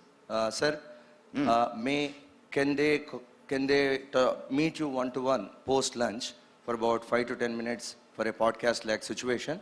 I request IT room of the SK to set up a nice room with a noise cancellation so that Dr. Sharada and the team of World Bank can talk to each of these leaders in a very conducive environment. Sir, I left DRDO 11 years ago, but I want you to say something. See, not many people know that under DRDO, there is a center called Center for Artificial Intelligence and Research. So my first request is, can you say a few things for the benefit of audience? What is Center for Artificial Intelligence? The CARE, the laboratory CARE is called Center for Artificial Intelligence and Robotics. You can't imagine, that was started in 1980s. It was started in 1980s here, a laboratory, and none other than the famous professor, world-renowned professor in particularly in control systems and artificial intelligence, Professor Vidyasagar was the director of that center. So what I meant to say, this country has taken a lead in this 40 years back. 40 years back. In fact, I remember that time we were trying to build in AI into the aircraft systems of LCA also, and trying to learn that languages which were coming up in late 1980s and 1990s, which are AI languages, I think called Prolog or something like that and all that. So our own ADA engineers started learning and trying to use it. But for various reasons in the world itself, it has gone through a dip and again started coming up now 2014-15 onwards or something like that. And that is where again we have started again a young scientist laboratory in artificial intelligence in Bangalore, working with academic institutes and all that, and trying to make all those things. In fact, first demonstration by the AI center was in, I am talking about 4 years back, to Honorable Prime Minister when he visited Bangalore, was that somebody, let's say a terrorist, disguises completely in all possible manners, like you become like a Sardarji and things like that, and all those things, and make some changes. Still this AI vision-based system should recognize him. This was demonstrated to the Prime Minister about 4 years back, was the first output from this laboratory which has come from Bangalore, which is a young scientist laboratory. The CARE has been doing various things with our security agencies in a big way and providing a lot of things into that is some of the activities which are taken. Now every lab has got a AI division which is working on it. Sir, if somebody like World Bank delegation reaches to the Center for Artificial Intelligence, is it possible that we can enable a dialogue between World Bank delegation and say CARE? We can definitely. We can have a delegation. We will discuss separately. Sir, I am aware, but I want to hear from your voice. Sir, there are some centers of excellence. For example, you enabled one center of excellence in IIT Hyderabad connected with additive manufacturing. And you enabled one center of excellence in IIC connected with nanoelectronics or nanomaterials. Is there any center of excellence in DRDO in a similar way connected with AIML? See, actually, what I meant to say, there are multiple centers which are connected with AI.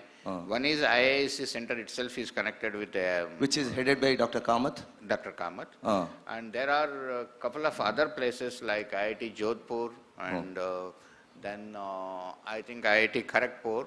These are also connected with AI, the centers of excellence which are there. That is what I am saying. Actually, now I think slowly it gets drifted from AI to be seen as a separate thing. It is going to get embedded with everything. So you have, that is what I said, in all the DRDO laboratories there are already divisions started which are AI, because every system which comes up should have an AI. See, like example, you take modeling. Today I am actually designing a system. Now it is going to be AI enabled design. So whether you design a missile, you design an aircraft, you design a UAV, you design another tank, or you design a ship, or you design a submarine, it has AI embedded into it. So you need to have AI everywhere. That's what I'm interested in. Yeah. Sir, you talked about many systems, but one system which is known to everybody is the Tejas, light combat aircraft. Can you give a brief description about what is AI doing in the typical operation of combat aircraft? Tejas. See, first of all, Tejas is a light combat aircraft, one of the aircraft which is built completely indigenously by India. And Indian Air Force has put in so much confidence in it. The first it has ordered 40 aircrafts, then it has ordered 83 more aircrafts. Now 100 more are going to be ordered in a big way. Now, when you look at it, there are multiple operations in a fighter aircraft. The fighter aircraft has got, first of all, surveillance. It has its own surveillance systems. It has got its own active electronic scanning radar. It has got other aspects which actually observes various aircrafts, various threats, various other things and all that, wherein AI plays a major role. This is number one. The second operations are the offensive operations, where you are striking against it using multiple things. All these elements are again AI built into it. Yeah. Example, I'll give you a small example. I need to have a target in an environment.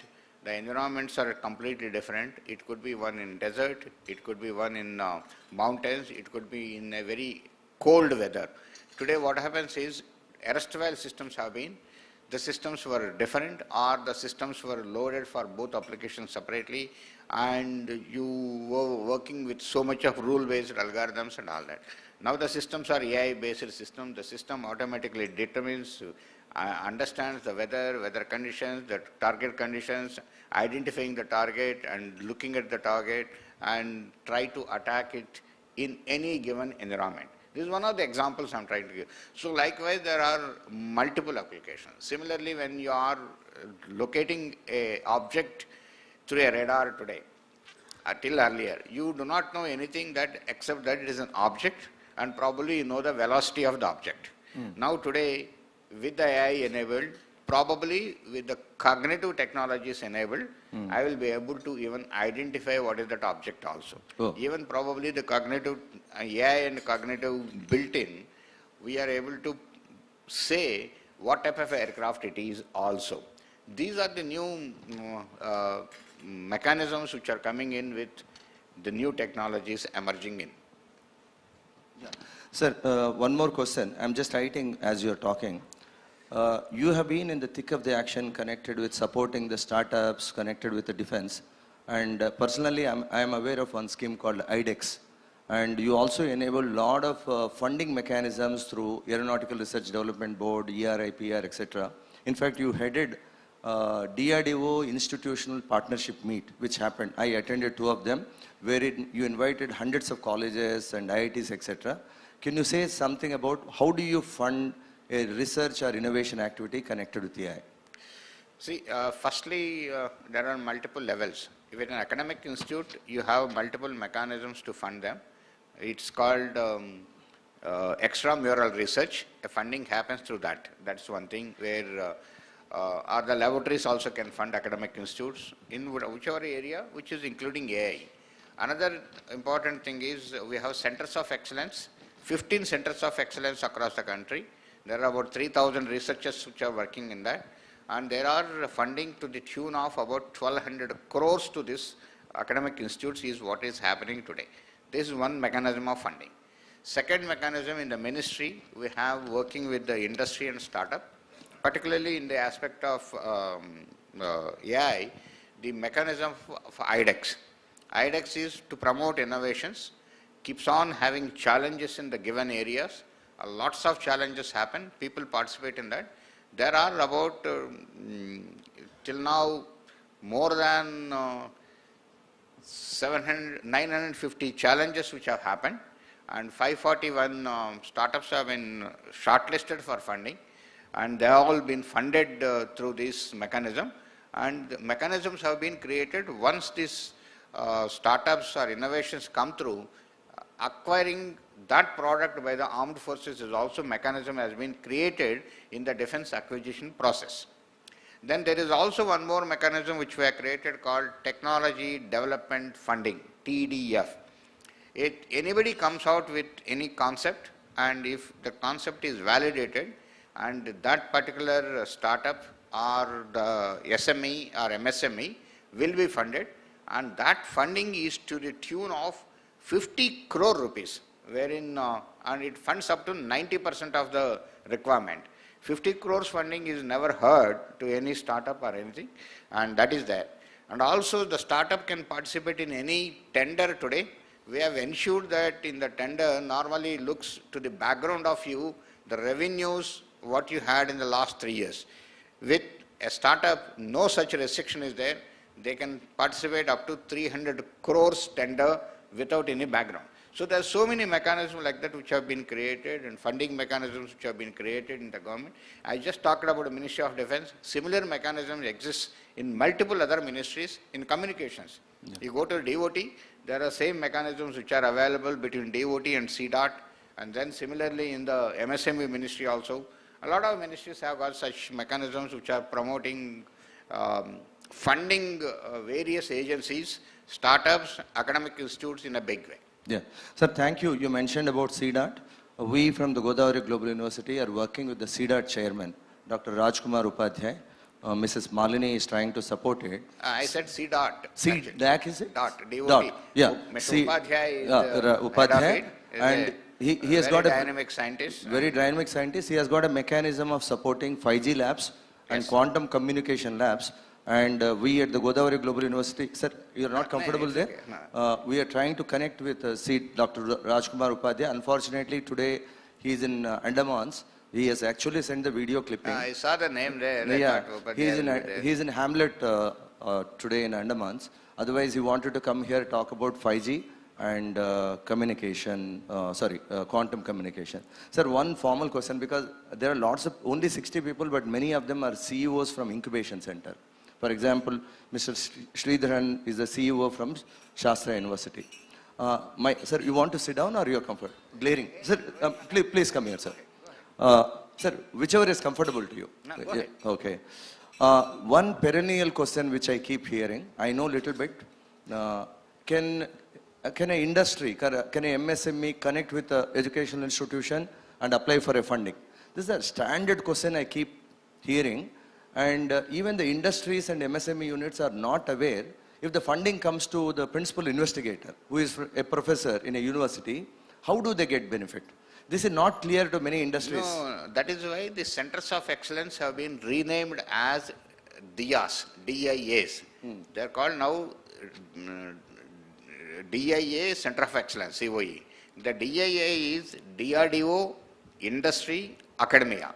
So directly the academia where the research is happening can work with the industry, transfer the technology to the industry, and directly goes. Today BPJ, example, bulletproof jacket, which is made the world's lightest bulletproof jacket which is made in this country, is transferred to 3 industries directly from IIT Delhi. IIT Delhi plus 3 Same industries. way. Similarly, the cold weather suits, which works for minus 60 degrees temperature, is also developed by IIT Delhi Center of Excellence of DRDO, and directly it is transferred to the industry. Yeah. It happens that. I want to give an example, please correct me.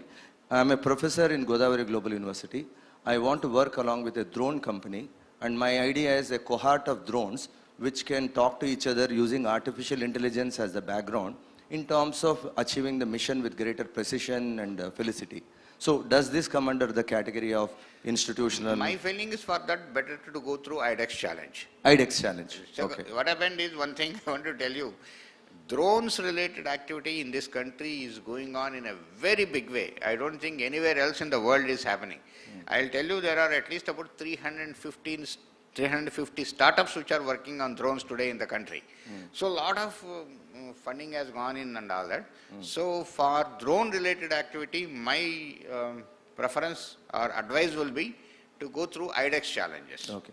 Sir, there is one gentleman here who has made additive manufacturing systems called Shri N.C. Seshidhar, whose systems are working in about 70 countries outside of India. The reason why he has become so popular is he is able to introduce AI into additive manufacturing. So if he wants to improve, for example, in situ inspection of the process parameters in additive manufacturing is a tough task because you need to monitor temperature, pressure, etc. Does this come under which kind of a category do you think this can come? I want to improve the quality. Actually, my feeling is I want to introduce to one of the manufacturing specialists in DRDO called Dr. John in DRDL. Dr. John. I'll give the okay. contact details. Yeah. He can connect with him, and then he is the one worked with IIT Delhi also. A similar machine they have come out with. IIT Hyderabad. DRDO IIT Hyderabad has worked on a machine like this, additive manufacturing machine. So with this also you can work with them and take it forward, and they can take it as a project. Yeah. Since you mentioned about Dr. John, it triggered my thought. There is an innovator called Dr. John Nason in Chennai. What he does is he takes the intraoral scanning, and with the help of AI, on the fly, he creates the orthodontic aligners, and they are manufactured and delivered to the person without even a single visit to the orthodontist, lab. And he has converted this into a franchisee model. Dr. John Nason has got about 200 centers in the country today. I just saw John Nason. Yeah, we'll close. I would like, thank you. You kindly do moderation because I get into flow. So you need to keep a tab on how I am talking. I request Dr. Balasubramaniam and Dr. Muttunjayeswar to come here and do the honors to Dr. Satish Reddy Garu. Doing honor to him is our honor. As he is doing the honors, I want to say, along with Mr. Seshikiran Verma, I went to Taiwan about 3 weeks ago, and we saw mass customization of back support mechanisms using AI. So you stand in front of the machine, within no time it takes the scan of your lower back, and then it creates an exoskeleton device with spatial density control to make sure that your back gets the necessary support and you can walk and sit well. So I just happened to see that along with Mr. Seshigaru. I will request him to talk about it whenever he's onto the stage next time. Sir, we have very important...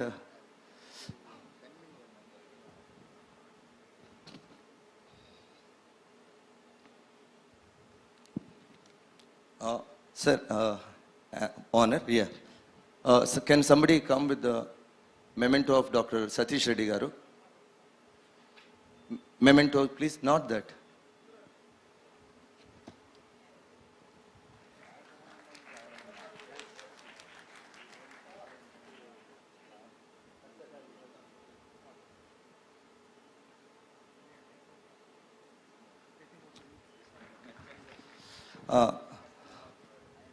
You can sit here. You can sit here. Please sit here. Sir, Meru. Sir, you want to please be seated. Sir, feel comfortable, Dr. Balagaru.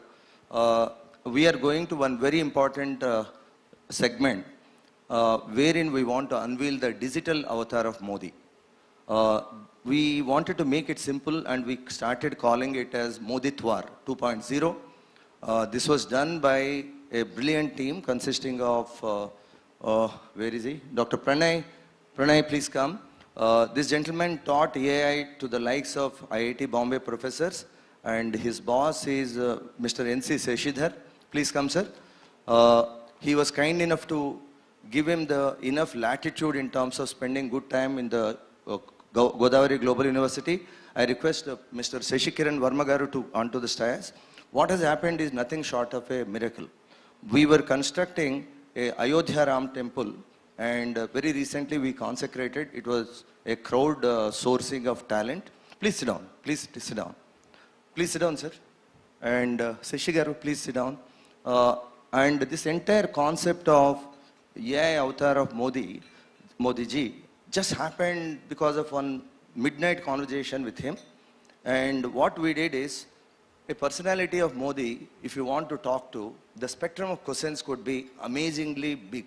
You can talk to him about politics, socio-economic reforms, you can talk about science, you can talk about elections, you can also talk about Gujarat. So what we did is, we wanted to be little bit restrictive in our thought process. So we created large language models, but which were fine-tuned to work with the different algorithms. So with the permission of the Dr. Satish Reddy Garu, I want to say, sir, we have constructed this model to answer any question on the funding mechanisms which are available. So you can talk to Mr. Modi's Digitwad 2.0 and ask any question. I just have picked up some questions. How can I apply for a Mudra loan and what documents are required? What are the benefits which are available under Kisan Credit Scheme? I'm a small farmer. Can you explain the benefits for a farmer under PM Kisan? What is the eligibility criteria for Ayushman Bharat? You can ask any question as long as you are not asking controversial questions. The avatar Moditwar can answer with 98% accuracy. We have also created Dr. APJ Abdul Kalam's Digitwar. Dr. Kalam, can you talk about what is your vision for India 2047? What did you do at ISRO and what was different from your stint in DRDO? What is your definition of a true leadership? How can you make our Indian youth more practical and engineering? So we created thousands of questions. We kept fine-tuning for 3 personalities. One is PM. The second one is Dr. Abdul Kalam. Third one is the Chief Minister of the neighboring state. I felt we should observe the decorum because we wanted to create the Digitwar of the Telangana Chief Minister and demonstrate here first. Then we can look into Andhra Pradesh CM. So we want this to be unveiled by some great people who are assembled here. What am I doing is I'm going to give this questionnaire to them in terms of, sorry, could I one day? Sir, these are the questionnaire, please. Now I leave the stage to Pranay. I'll be there to support you. Sharada, where are you? Sharada has gone somewhere. Sumit Anand, where are you? Sharada, you are also, Sharada, you feel free to ask the question because you are World Bank representative today. I want you to start these proceedings by asking any question that you would like to ask to Mr. Modi. And it could be anything, please. Just to initiate the thoughts, we have written some questions. As long as you are not asking any controversial question, I would like Mr. Modi to respond to you. And I request all the people on the dais to ask any question which they would like to. Yeah. Thank you.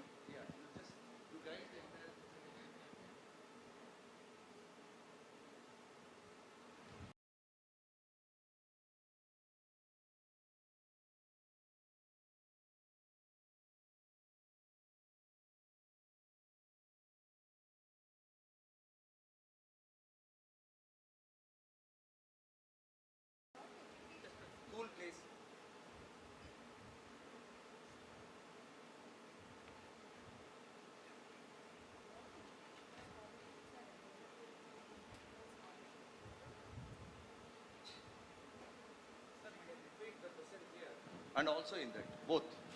You can do 2 questions.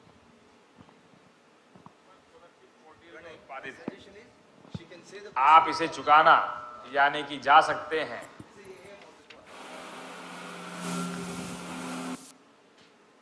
I was interested in the availability of scholarships through the National Scholarship Portal. That's the question I asked. It would be interesting to understand also from the team here a little bit more on what corpus of data they trained it on, what are the parameters, how are they, yeah. Let me answer. You need to come here. Yeah. Dr. Sharada, just look at the context. We were doing Andhra Pradesh. Dr. Sharada, the context is we were doing the World Telugu Prapancha Mahasabalu in Rajamahendravaram in our campus. So we wanted to create a digital avatar of Chandrababu Naidu Garu because he happens to be very forward-looking CM. That was the context. And then, since I worked in DRDO, I requested him for Dr. Kalam. Then after that, he is personally a fan of the Prime Minister, so he took the challenge of creating the AI avatar of. The context is six days of effort in the midnight and fine-tuning using the simple students as the enablers. And the data is 700 hours of data which is available in the public domain that you can glean from YouTube, Wikipedia, and whatever the public things like Twitter, tweets, etc., etc. This is the context. Hello. The team consisted just 3 people.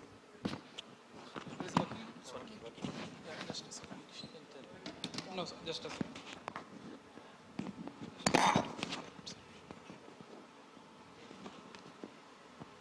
My question is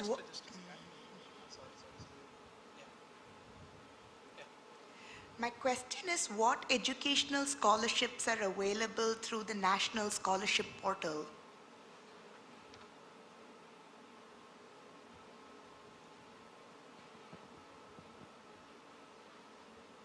Namaste. I can help you with educational scholarships available through the National Scholarship Portal.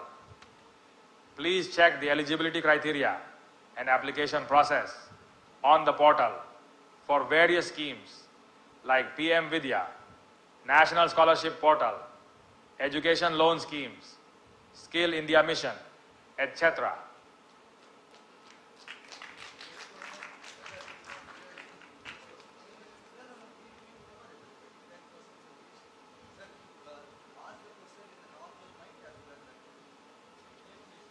Please, you need to come here. Yeah.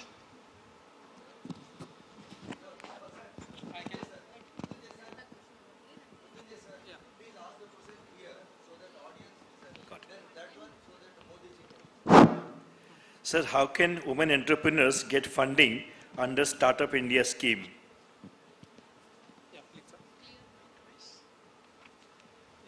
Sir, how can women entrepreneurs get funding under the Startup India scheme?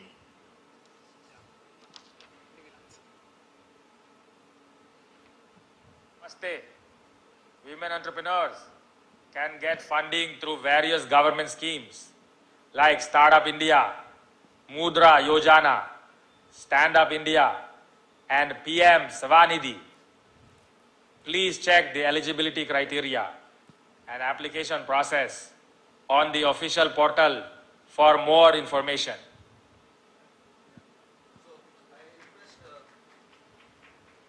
My perennial boss, Dr. Satish Reddy Garu, to ask the question. May I request Seshi Verma Garu to ask one question. After that, I will keep it open to the audience. Mr. Sridharan, please step up. Dr. Raj, please step up. Shri Mohan Rao Garu, kindly step up. I request everybody to start the question with something called Sir or PM Sir, because people will know that it's a question, and keep the question short. Yeah. Sir, my question is first, so that they can hear and we will repeat it. Sir, they can hear it. This. Okay. Clear, sir. Okay, fine. This is clear. Fine.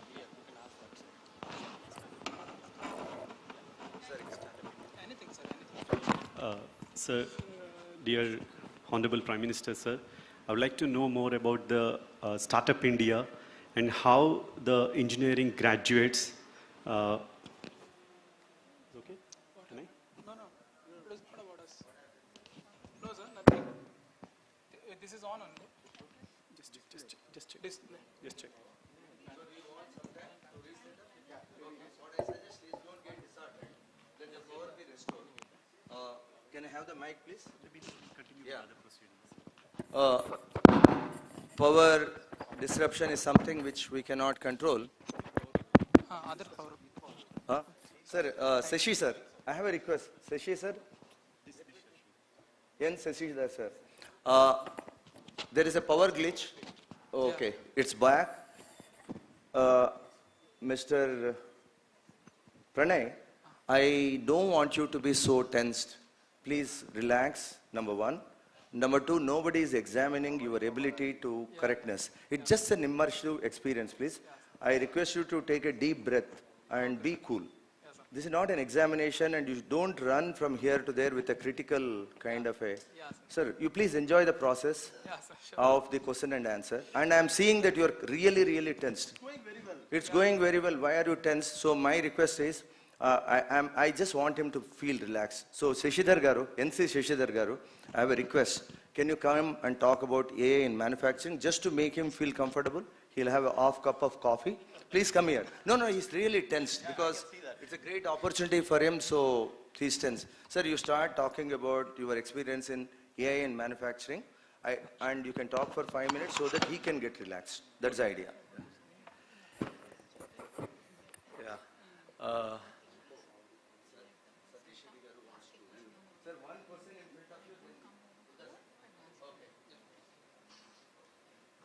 Okay, I understand the predicaments of Satish Reddy Garu.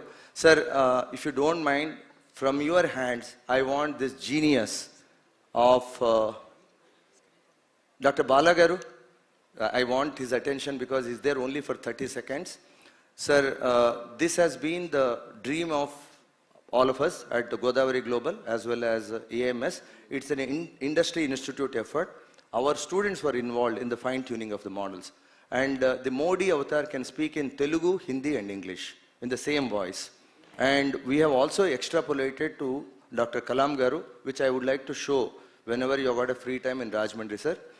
I would be very thankful if you can kindly give the honor to Mr. N.C. Seshidhar, our own Shashi Verma, and the great AI innovator, Mr. Pranay. He is our PhD scholar, sir. That's how the association started. He is master's in computer applications, and then we asked him to start his PhD. So while talking to him, I understood that he has got so much of imagination. I'll be very thankful if you honor the trioka of combination involving Mr. N.C. Seshidhar, Mr. Seshi Kiran Verma, and Mr. Pranay. Please. Please come.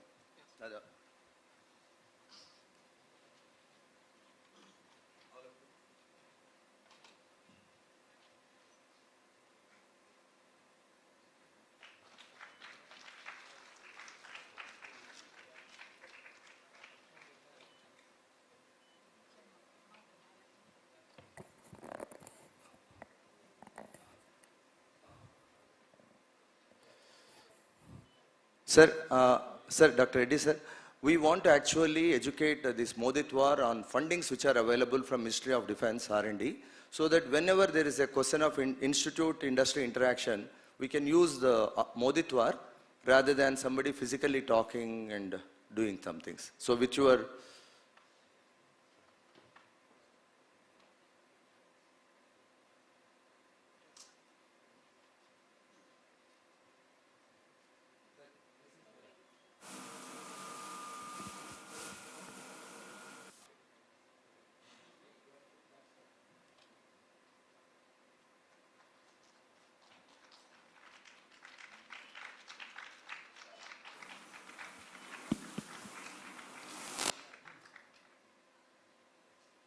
Sir, I know that you have to go to Varanasi.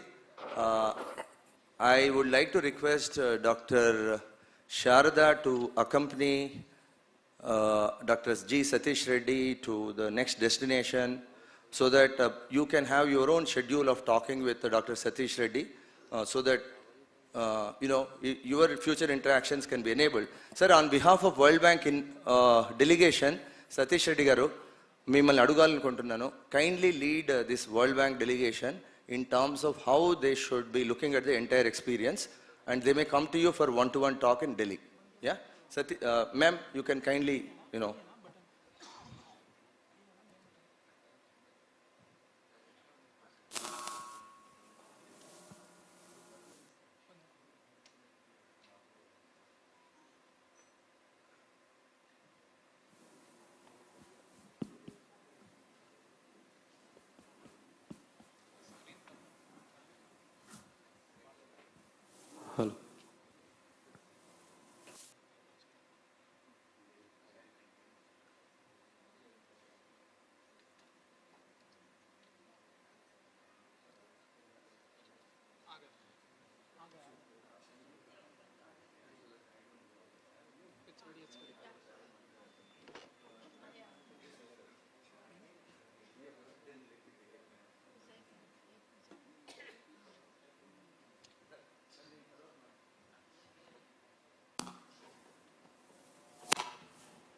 Is the avatar back into action?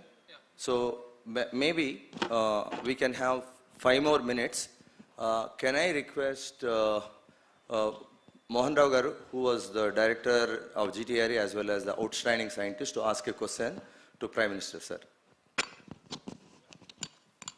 I believe that the question should be, I am just telling you, you are pulling the tweak along, you are taking a big risk. The question could be said here, then they come there, repeat the question. Otherwise, you will once again disconnect, there will be a big chaos.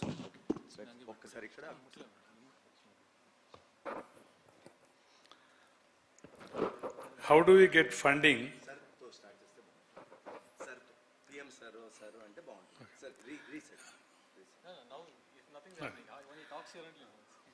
Sir, how do we get funding for a project using hydrogen for industrial application?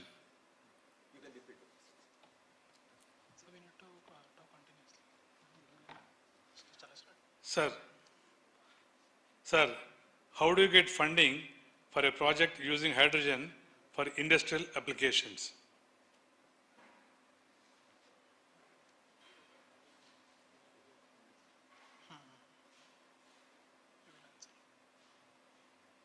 Namaste.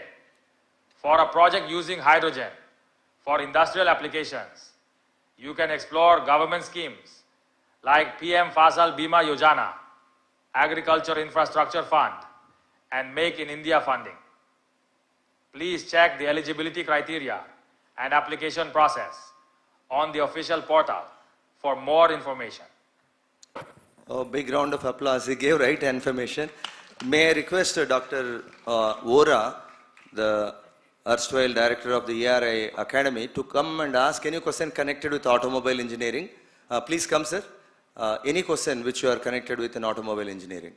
And I also request Mr. Satya to come onto the stage and ask any question in which he has got direct insights, and of course Mr. Lohitaswa, who comes from financial background.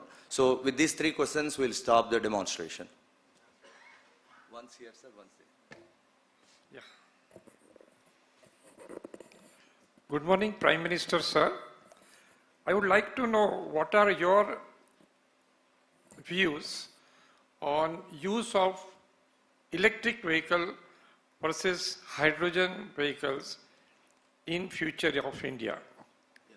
Sir, you repeat the question there. If there is a big pause, it doesn't understand, sir. You need to be little bit, sir, you can ask short question without a pause. Sure. Otherwise, you will misdirect the AI model. Sure. Respected Prime Minister, I would like to know what are your views on hydrogen vehicle versus electric vehicle for future of India?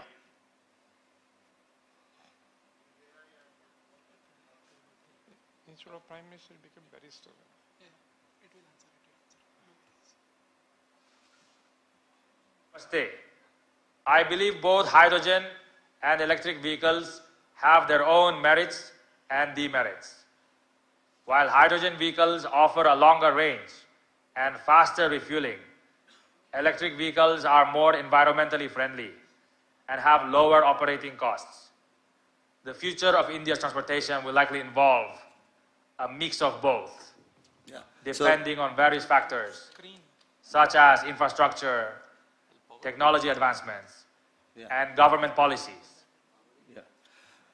Dr. Vora, are you happy with that? Okay. So I think though Moditwar is ready to give right answer, our monitors are not working well, which is a pity.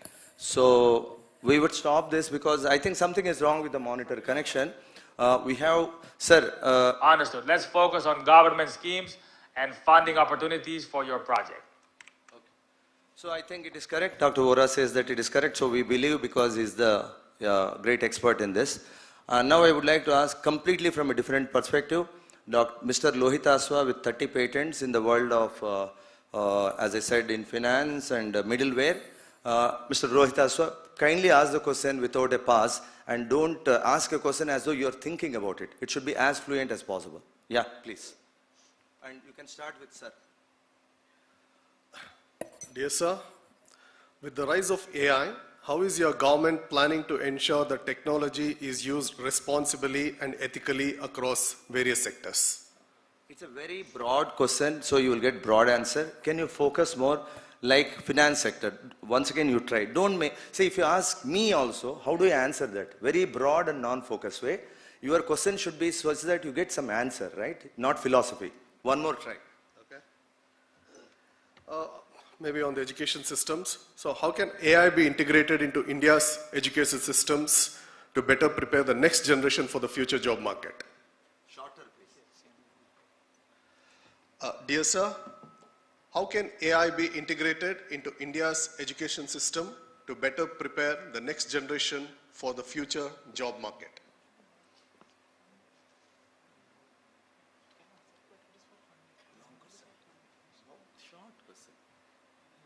Long question always leads to wrong answer.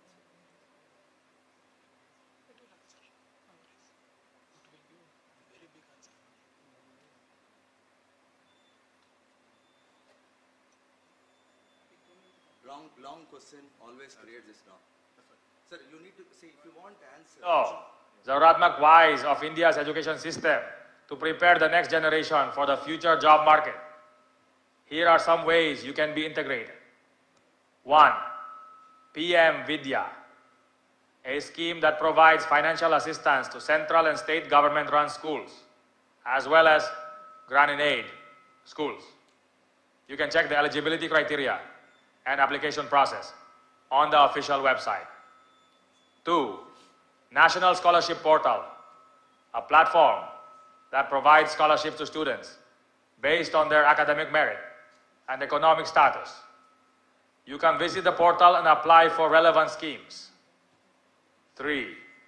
Skill India Mission, a program that aims to develop skills among the youth, including vocational training and certification programs.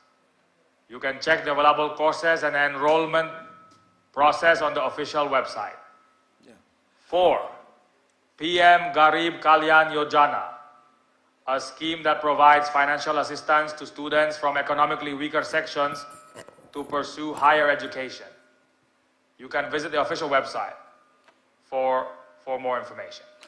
See, one of the biggest challenges we found was when we made Moditwar available to the people, asked some sensible questions, people were pausing, people were asking long sentences, people were asking very non-focused questions. Even individually, human beings cannot answer. When you ask a very long question, lots of pauses. Please understand that the process of fine-tuning requires as sharp question as possible, as focused thought as possible. So my friend Satya can do that. Wonderful articulator. Satya, you know what to do. Please come, Satya. You don't require tutoring. You can be my tutor. So Satya does a lot of teaching for management graduates. Tens of thousands of IIM graduates were tutored by Satya. Please understand, IIM graduates. Should I do Chandra? I'll just ask a question on Amrit Kal. Is that okay? Small question. On funding, okay. Prime Minister Sir, Namaste. Please tell us 3 most important points in your judgment about funding of startups and innovation in our country during Amrit Kal. Perfect, sir. You hear? Again. Prime Minister Sir, Namaste. I would love to hear 3 important points pertaining to funding for startups and innovation during Amrit Kal. Satya, you introduced a word called I would love. You will see something connected with love. Oh, okay. Because you use the word love. नमस्ते प्रधानमंत्री ER जी, उन्हें वरना देखा तिथि रहा है कि यूनान स्टार्टअप्स और इनोवेशन के लिए संबंधित दस्तावेज की मदद करें। तभी कहां समझ आया जो आपके साथ बार्ग करे।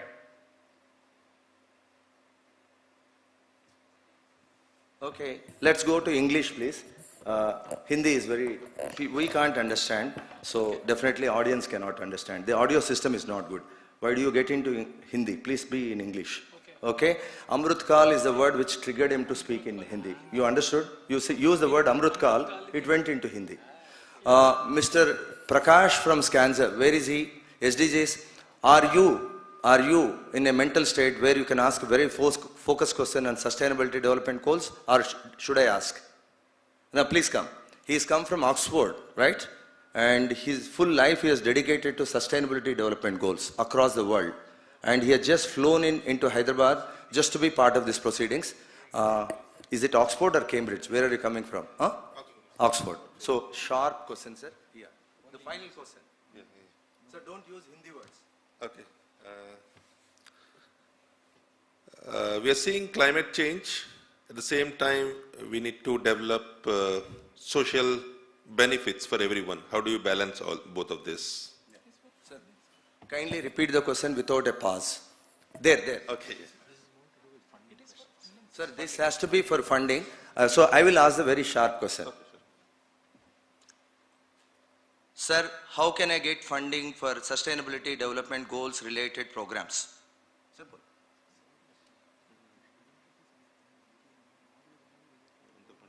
अन्य संबंधातील कार्यातून देखील उपलब्ध करावे, निष्ठा सूचना देईल जा सहट करावे.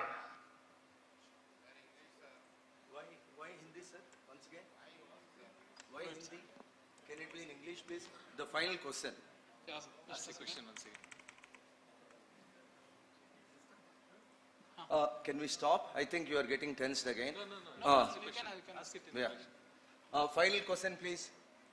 Sir, how can I get funding for sustainability development goal related programs? Tell in English.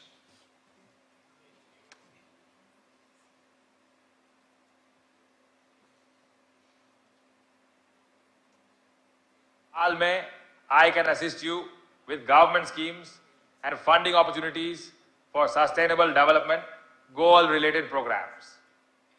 Please provide me with more details on the specific program you are working on, such as its objective, target audience, and location. This will help me direct you to the most relevant schemes and funding sources.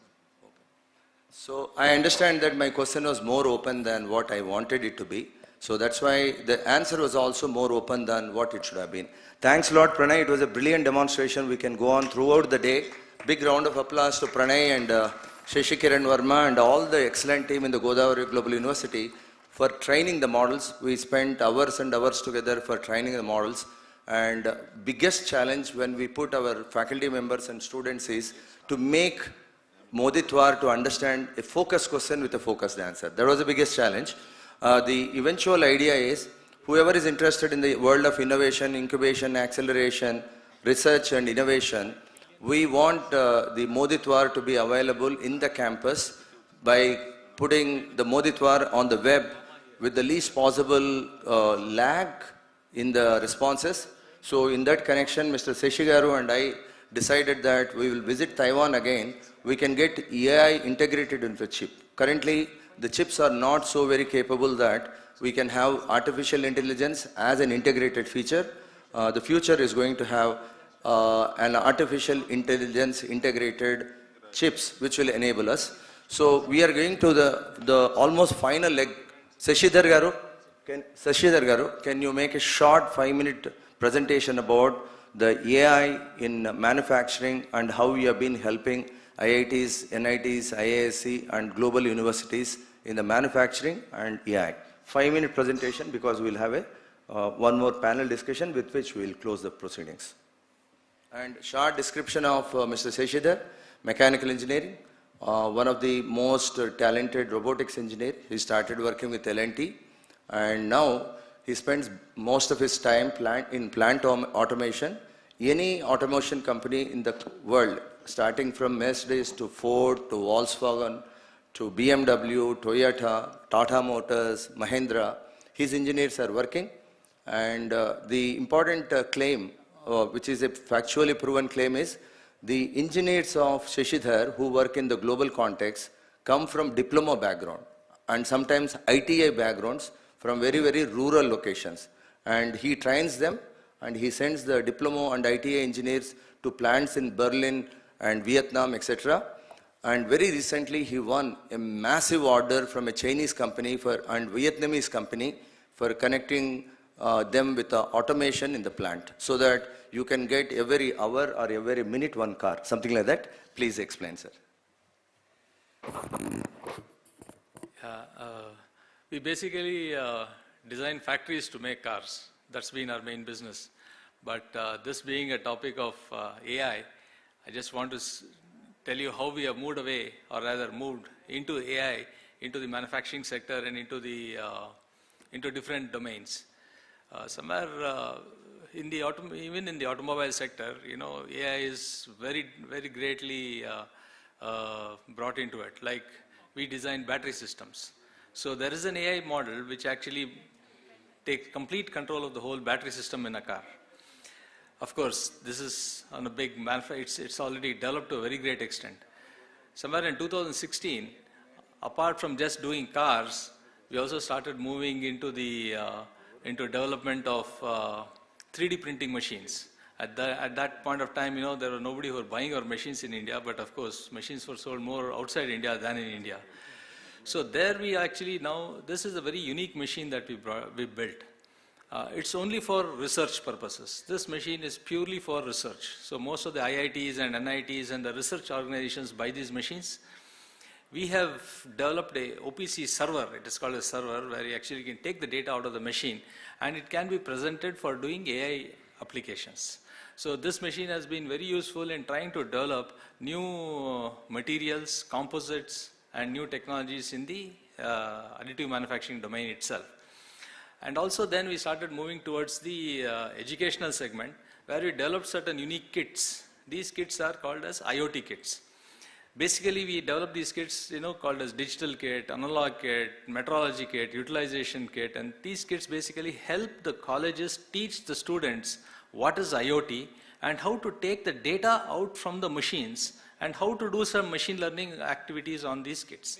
So it's basically helping the education segment really learn practically what is machine learning and how AI can be used for controlling machines or for preventive maintenance or any such applications, purely for the education segment. Recently what we also did was, since we already were into the AI and trying to develop some AI algorithms, we brought in AI into the drone technology. What we built is a threat detection surveillance module. AI, the drones basically, they are all for surveillance applications. We just have a camera which is going to be viewing people, viewing roads, viewing anything within a police jurisdiction. So we developed an AI model where any sort of threat that can happen can be immediately alerted to the police stations. For example, there could be chain snatching activities, or there could be some sort of damage or riots or fire or, you know, dogs, a bunch of dogs in a place. All these are threats for the people in the vicinity, which immediately it can take and immediately inform the nearest police station. This is one of the things which has come in AI in the drone technology what we have built.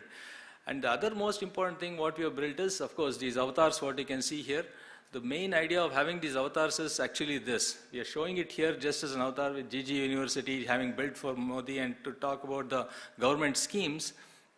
But since we are from the robotics background, we have we are working with Extend Robotics, where we have an AMR, which is an autonomous mobile robot, where we have built a model which can actually guide any person in the hospitals. This is a hospital which is for service robots. So these robots, we intend to put it in the hospital where it can, we create the avatar of the doctor, and this avatar of the doctor will actually explain what is actually, whatever questions the patient asks. For example, if the patient has a problem, stomachache or something, goes to a doctor, then the actual avatar of the doctor starts answering questions, guiding him and taking and moving, you know, guiding him to the next location or to the next place where he has to go for testing within the campus itself. So these are all different applications of AI what we have built and what we are trying to move further. So thank you, sir. Thank you for this opportunity.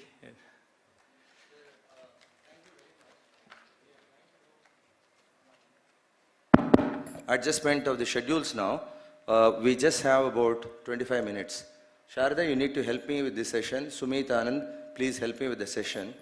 We have nearly about at least 15 speakers of great scholarship amongst the audience. Please, Sharda, let me take a pause. We will have a final panel discussion under the chairmanship of, or under the presidency of Dr. Balasubramaniam, Director, NFTDC and Distinguished Scientist. Into the discussions, I would like to invite Mr. Deepak from Calvium Technologies, who is conducting this AI-enabled programs, AI-enabled platforms for transforming the lives of Indian engineering students from third semester. I would like to call IIMB graduate and a phenomenal gifted speaker in Hindi, Sanskrit, Urdu, for your kind information, Mr. Satyanarayana, R. Satyanarayanan. Please be part of the panel. Mr. Mohan Rao Garu, who happens to be one of the exceptional people in this audience connected with the school education, and Dr. Lohit Ashwa, Mr. Lohit Ashwa, who happens to be the person connected with FinTech in FinTech plus AI. Mr. Lohit Ashwa, please step up. And last but not the least, we have Sridharan Venkatraman, who worked in Shastra University as the CEO of incubator, and brought in AI, ML models, IoT models, 3D printed models, gaming, Unreal Engines, etc., nearly 5 years ago. So if I have left out any important person, kindly tolerate my ignorance. These are the people who I thought could make a remarkable contribution to today's proceedings. And I would like to play a second fiddle to Dr. Sharada in this particular panel discussion. I may chip in with a word or two in between, otherwise I want to sit in the first row and listen to your beautiful control over the proceedings. And also, Sharada, if you were to have any desire of talking to any person in detail, SK Director is kind enough to provide a podcast room. And last but not the least, Dr. Sudhir Reddy. I don't know where is Dr. Sudhir Reddy, Dean of NITE. He has traveled all the way from Suratkal or Mangalore. And between you, me, and Dr. Sudhir Reddy will be finalizing all the minutes and making a report by tomorrow morning before you fly away. And the other panel member is Mr. Shashikiran Verma. You met him briefly. He is the Pro-Chancellor. More than that, he is also a technologist. So with all these people, kindly conduct a wonderful, wonderful panel discussion, which I am going to enjoy from there. Yeah. Yes. Thank you so much. I am really honored. I think that the proceedings have had many different parts. We've had eminent speakers speak to specific areas that they are working on in terms of AI, as well as demonstration of students student activities which have been, it's okay. Please come sit down. I'm sorry. That's my fault. Yeah. As well as a lot of demonstration of actual AI work being done by students, which speaks to the kinds of skilling that's happening in AI at the higher education level today. So to end this, and this is really like part of what we would like to get out of this session, I would really like to ask 2 key questions that I would like each of you to try to answer briefly, because we do have a 25-minute limit. The first question is around innovation and what you think is the key policy challenge that you think needs to be resolved by the central or the state government for a flourishing AI innovation ecosystem. Specific to education, if you're working in education, but if you're not working in education, what is the key policy gap there? And I would really like to for you to keep it brief and speak to the proceedings, each of you.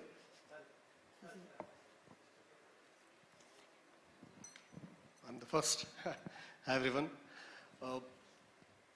I'm from the software industry, so I'll share my views on how I see from the industry versus the academics and how it impacts. I think the biggest challenge that I see today is the disconnect between the academic students and the industry itself. Yeah, because the industry is going so fast, the scope of innovation is almost 200% than what it was earlier. But at the same time, if the academics is not in line and in sync with that, you'll always feel the gap over there, right? So I really see that that gap has to be filled so that there's a lot more partnerships with the industry and the colleges and the universities. Thank you. The next person. And to respond to that, if I may ask you the next person, no, the person that you are. I'm sorry, I'm not very familiar with all of the names. I do recognize you from our discussions today, so please forgive me for not calling you by the right designation. But the question I have for you is, if you feel that there is this gap between the pace of AI innovation and the pace of AI skilling, what are some of the ways in which you at the industry level are trying to bridge this gap as you get more and more people into the industry? Oh, that's perfect, because that's exactly what we do. So we yeah. do a, so we run BTech programs in partnership with many universities. One of the eminent universities is with Chandrasekhar sir itself at GGU. So this program, where our intent is that we not wait for 4 years for the students to come and see the real world. So typically the model is students study for 4 years and then they go out to the real world and see how to apply that, and they have to learn everything all over again. And today we know in 4 years everything can change, right? So here in our program we make the students get ready for industry as early as 12 to 18 months so that they learn and work at the same time. There are side effects and side benefits of getting stipends and all of that, but those are just positive side effects. The real thing is they don't have to play with toys till they graduate. They can be in the real world, make a big impact. So we do that using our proprietary AI-based platform to deliver education in the first place. So if I just take 2 minutes extra, the way we have seen trajectory of technology in education, there was a first wave, or 1G, so to say, was with administrative and teaching aids. Yep. Right? You have a smart screen and easy attendance and ERP or CRM and all of that. The second wave, 2G, so to say, was around MOOCs and stuff, right? You know, your massive online courses and all of that. COVID probably helped all of that. But we saw that, completion rates were really pathetic. Yeah. Nobody learns alone in a room. People need positive effects of peer pressure to learn as well. So peer pressure need not always be for wrong things. It can be for right things as well. So we have created a classroom-based model where we have an AI-based platform which actually helps the students get feedback then and there. They don't have to wait to write an exam and get feedback after 15 days when the context is gone and they're not learning anything from that feedback. So this is instantaneous and supports that. So we are doing that. We are using AI to teach AI, so to say, and which helps students learn better, learn quicker, and face the real world as early as they're in their college so that they can make a bigger difference in the world. So just to quote a couple of people who spoke before, like Shashidhar sir said that, diplomas are there running the programs in his firm. Your designations or your degrees need not define what you can do, the difference you can make in the world. Students as young as 16, 17, 18 can work for top companies and create their own stuff. So that's something which we look at. I have a question just to follow up. Yeah. How are you measuring success of this particular intervention, right? Like you can measure success of education more broadly, like teaching and learning more broadly. But as you do it using AI, what is the additional incremental benefit that you get? Okay, fantastic question. Thanks again for that question, really. Typically, success in education has been measured as grades, CGPA, or what you get after the end of 4 years, or your marks for an exam. Mostly memory or some amount of practical. The way we look at it is we have broken down 4 years of BTech into 4,000 hours, somewhere around 30 to 40 hours per week, credits into 15 weeks per semester into 8 semesters, all of that will bring you roughly to 4,000 hours. We measure each and every hour of learning output, not the teaching input, learning output. So at every hour, student gets a report card, so to say, this hour you have learned these things, you have done these things, you can improve on these things. Every hour feedback is given. The same feedback goes to the mentor in the classroom as well. So we call them a mentor rather than faculty, because that's the role they can do. All the faculty here, we are all inspired by great teachers. But unfortunately, when I was studying engineering, my teacher there are 60 students in the class, they can't pay attention to everyone and get into, because they're occupied with so many other things. Here, the mentors can actually help the students. And they also get the feedback of what is really lagging, like is he lagging in critical thinking, is he missing used cases, whatever it is. And they can mentor the students to do well. So we measure each and every hour, and success for us is in that pathway for them to reach, make real world impact. Thank you. That's very kind. Can you pass on the mic to the next speaker? Also, I have one, so you probably can. Yeah. So I would add to, especially since you were asking the policy part, right? Government of India has done a lot of things, right? Professor of practice, for example, to bring in industry people even without a PhD degree to be. Other way around, thanks to leadership like Dr. UC and then Verma sir, that now we have from industry, we can do a part-time PhD, because a lot of my colleagues now are interested in having that PhD degree done along with our job, right? So that's being enabled by institutes like this. But where is the gap? Let's also, these are good positive things, right? Where it can improve more. I guess the autonomy that is needed for educational institutes should be even more enhanced, right? To introduce a curriculum like this, for example, do you need to run through a VTU? No offense meant, any institute or any university. Deemed universities are okay, because I was successful partially because of the Shastra being a deemed university, right? So if GGU is a deemed university now, yes, they can do it. But autonomous colleges or affiliated colleges still have that gap. This is one big area that has to change, right? This government and policymakers can definitely help.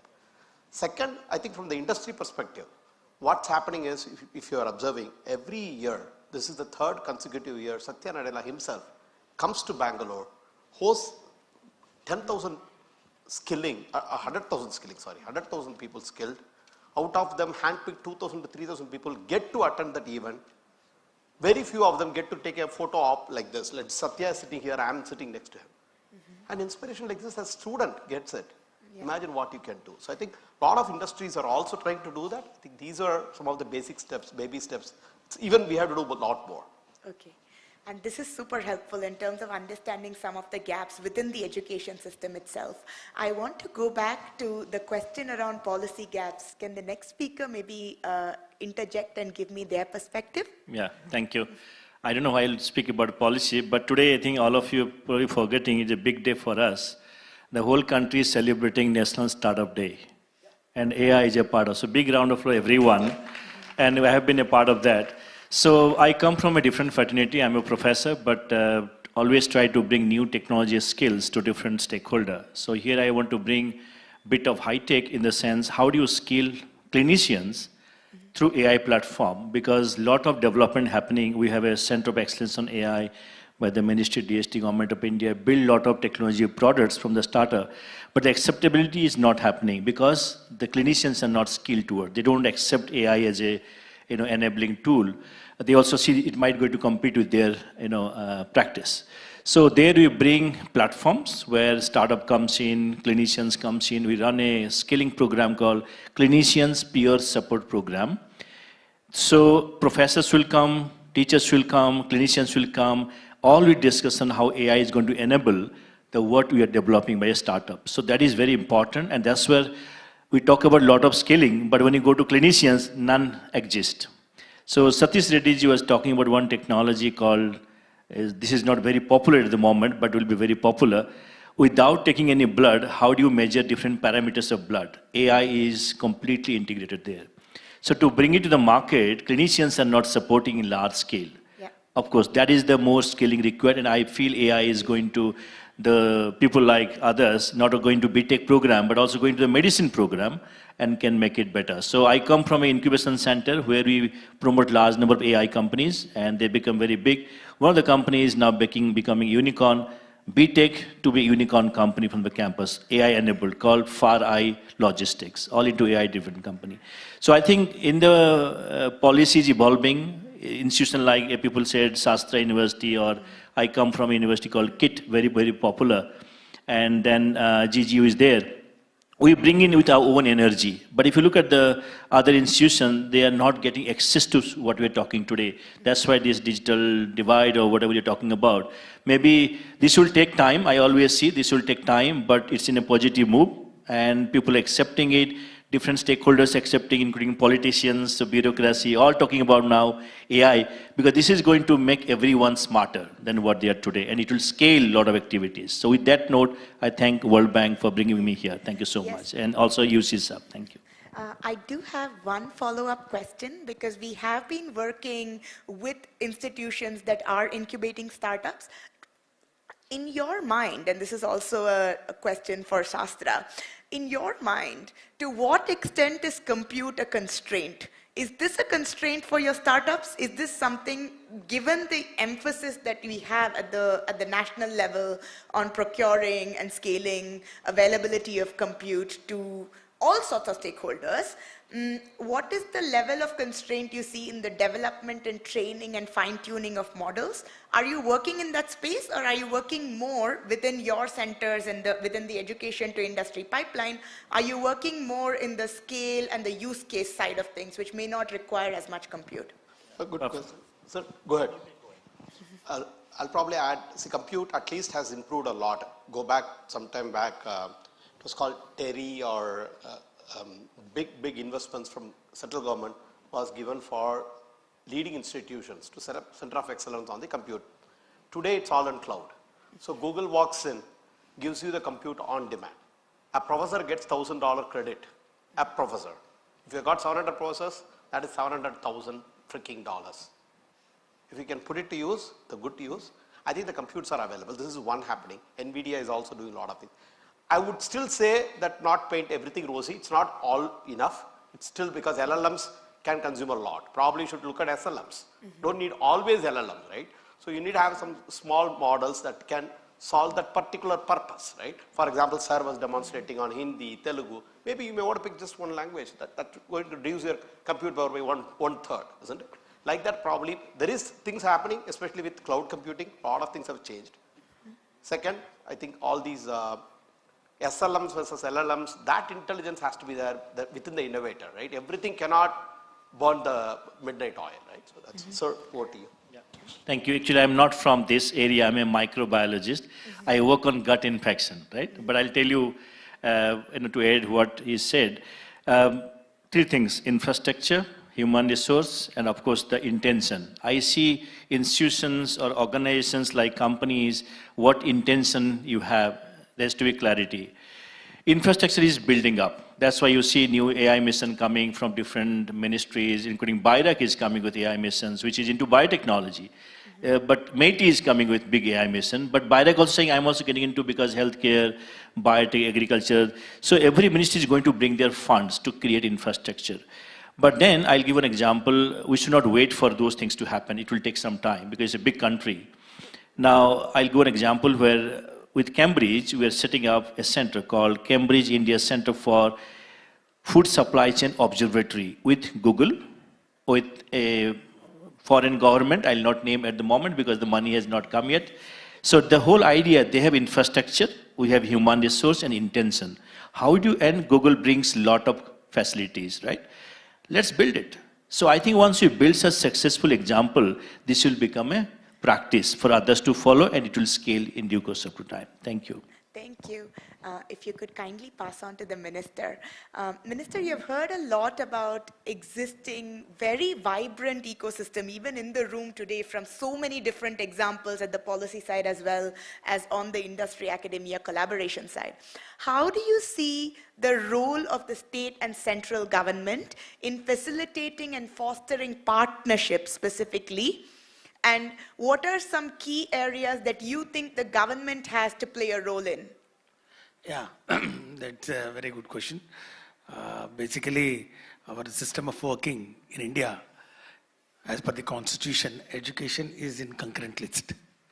So wherein the acts can be made by Government of India as well as the state governments.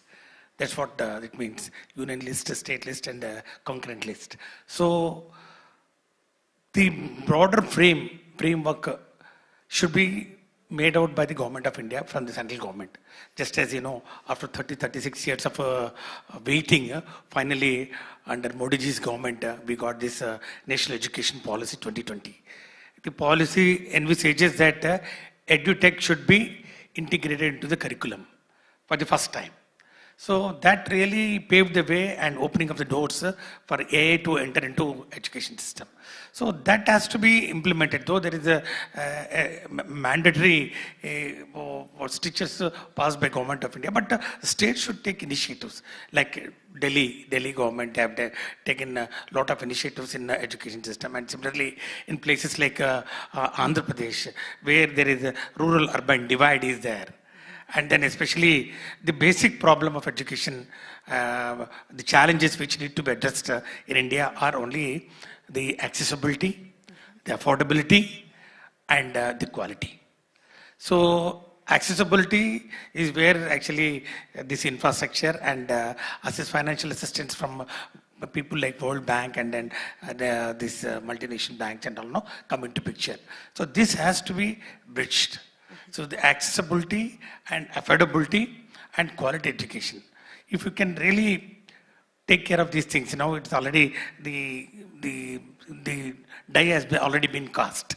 Like you have got then unacademic type of things for preparing the students for competitive examinations using AI. You got Byju's, you got Vedanta, wherein actually you already AI has started getting into the system. When you want to reach out to the farthest of the points in the rural areas, as our friend Mr. Dr. Mutunjay has mentioned it, we need to have the mobile applications, AI applications, and the online platforms on which you can spread this thing. And basically the connectivity, the network connectivity and the infrastructure is again a big bottleneck and language barrier. So that's where Government of India and state governments have to work in tandem. And with the assistance of multinational institutions, financial institutions like IRDB and IDA, where not only extending grants, loans, grants also should be given, some collaboration, some assistance also should be given, so that this AI will really transform the art of learning, both for the students, for the teachers, and also for the institutions. Thank you. Thank you. This was very comprehensive and very well said. Thank you so much. I have the question for the next speaker, if that is okay. And my question to you is, how do you think about quality assurance and quality assurance of AI tools that are coming up in the market and being constantly evolved, right? Because the state of the technology is evolving. If you were to use this and mainstream this within the education system more broadly, what are some of the areas that you think must be focused on to ensure good quality of the products that are being used? Oh, it's a three-part question. Okay, I'll tell you only. I won't take time. About 45 years ago, maybe 1982, when I started my PhD thesis, I had my supervisor, he said, thesis is your problem. I'll teach you everything else, right? So I asked, what is he going to do? He asked only one question. What is the greatest achievement of humankind? He didn't say mankind, humankind. Fire, wheel, and all are normal answers. He said they are not, so you don't have to even think on those lines. He said, I said it is symbolic representation and symbolic reasoning. We call it as language. So we convert everything into symbols and we relate the symbols.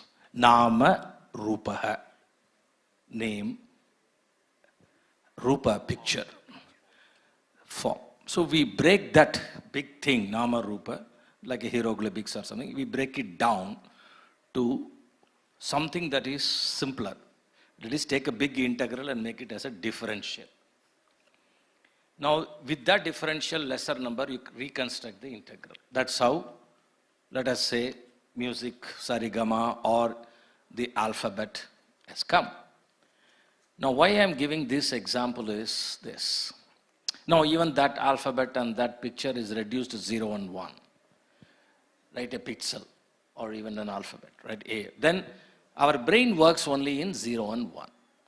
That is why when we say a computational system is exactly doing this.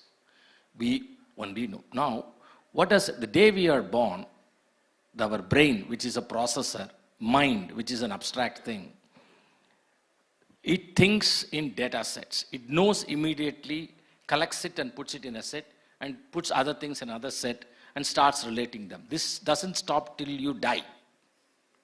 This is how the brain works. This is the first level of a relationship-seeking activity that our brain does. And relationship amongst relationship is called, we call it as micro-information or information. So it goes on, and finally you are at an abstract level of wisdom. That's what our mind is.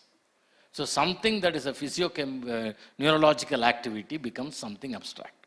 So why am I giving all this gyan? Okay, this is for a background. Now, when you have to, let us leave artificial intelligence for a minute. I'm talking natural intelligence, how we are teaching. Now, we have to train the teachers. When I was in school, suddenly they brought in something called new mathematics. And the teachers have to be trained in the new mathematics. What does that mathematics taught you? You have to think in terms of sets A, union B, A. These are all not there in regular math. And this was brought as a separate subject. And we were made to sit after cancellation of PT class at 4:30 for extra 1 hour after 8th class. The teachers were trained and they were trained. So we learn. In other words, you can introduce coding. You can introduce graphics, which is language, or all these things in school curriculum. But the teachers have to be trained, and a course curriculum has to be set up where you don't have to think of programming, you don't have to think of these things. How to take some object or some action, convert it into attributes, make sets, relate the sets.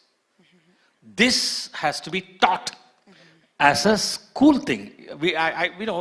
Software people, companies will create beautiful kids animation. We say kids learn through games. They like games. We will do head fake. We will teach complicated things through sports, through games, video games. Everything is done, easy. But the point is, the fundamental to learn is, can you give something and ask a question? Simple talk. You have to get the organized common sense of creation of sets, understanding of attributes, relate the sets, and then you say, this attribute, can you find it in anything else? In fact, that's how our mind jumps like a monkey, right? Our brain has two properties. One, it can focus and get obsessed. Two, it can jump like a monkey, right? So jumping like a monkey, we use it for creativity. Focus, we use it for problem solving. So what is analysis? Analysis is nothing but seeking relationships between data sets. When we say I'm analyzing something, all I'm doing is I'm creating data sets and seeking relationships. Synthesis is what? Building more and more relationships and making a much bigger integral. This analysis and synthesis is actually a relational activity. That is what we call as thinking. Now, if I say AI and I have to bring it into education and all of those things, it will look like a video game, it will look like a computer program, it will look like animation. All these things can teach you concepts. But before that, even introducing before that, teach the kids how to abstract attributes. If you do that, it is fine. This is one. The second thing what I am trying to say is, how do you measure the quality? The quality you measure is, there is going to be resistance to AI in many, many, many occupations. For example, radiologists fear that their job will be lost. Lawyers fear that their job will be lost. Now we have to bring it into their curriculum itself. Do you think UGC will allow that? Do you think Medical Council of India will allow that? Do you think law schools will allow that? Okay, they won't allow. But therefore, you have to have a parallel system outside UGC, Medical Council, or whatever it is, with not like your Coursera certification courses, but more like how do you solve complex problems as you go up. There is something called Bloom's taxonomy in knowledge. I don't know it. We are sitting in level 1. Learn, recite, repeat, level 1. Understand, comprehend, level 2. Understand, comprehend concepts and see where it is sitting in your everyday life. Then you take up simple problems, break it down into concepts, find a solution, choose between solutions, render the solutions. These 6 levels is what is determines the level of quality of the output. This is the metric. Thank you so much. I think that was really clearly explained and also speaks to your own clarity and understanding of each of these concepts. I was really like inspired in the ways in which you explained how the human mind relates to concepts. and how therefore quality assurance may not be at the product level, but may have to be at the user level. If the users are empowered and capable of doing the critical thinking needed, you are saying that the products themselves will adapt, right? Like it's the discernment of the user that we should focus on, not regulating the product. Very, very insightful, and I thank you for that. I want to go to the Honorable Pro-Chancellor, and I want to ask you, as someone who is a university administrator, how do you see the implementation and the widespread use of AI changing two things? One, courses that you may need to develop / offer / change the offerings of the university as it stands. That's the first thing. The second is how do you see it enabling or affecting current processes such as enrollment, grading, internship placement, etc.? Are there ways in which you're thinking about the use, especially of generative AI tools in these processes? Yeah. One is, we're talking about the digitization of right from the enrollment to the grading and the assessment and getting the final award of degree. I think there are a lot of companies that are working on digitization, but I think that very few companies that I know personally, because I do interact with all these companies in which are into AI developing the content through generative AI, like, Campex or Talisma, Raj Muchunjay, and the Campex, Mr. Srikanth and Venkat. What we are trying to do, I'll just explain it. Even today, I'm taking this model or example from the US system, ProSchool, that we have one application for the entire US educational schools where the government will get all the analytics in.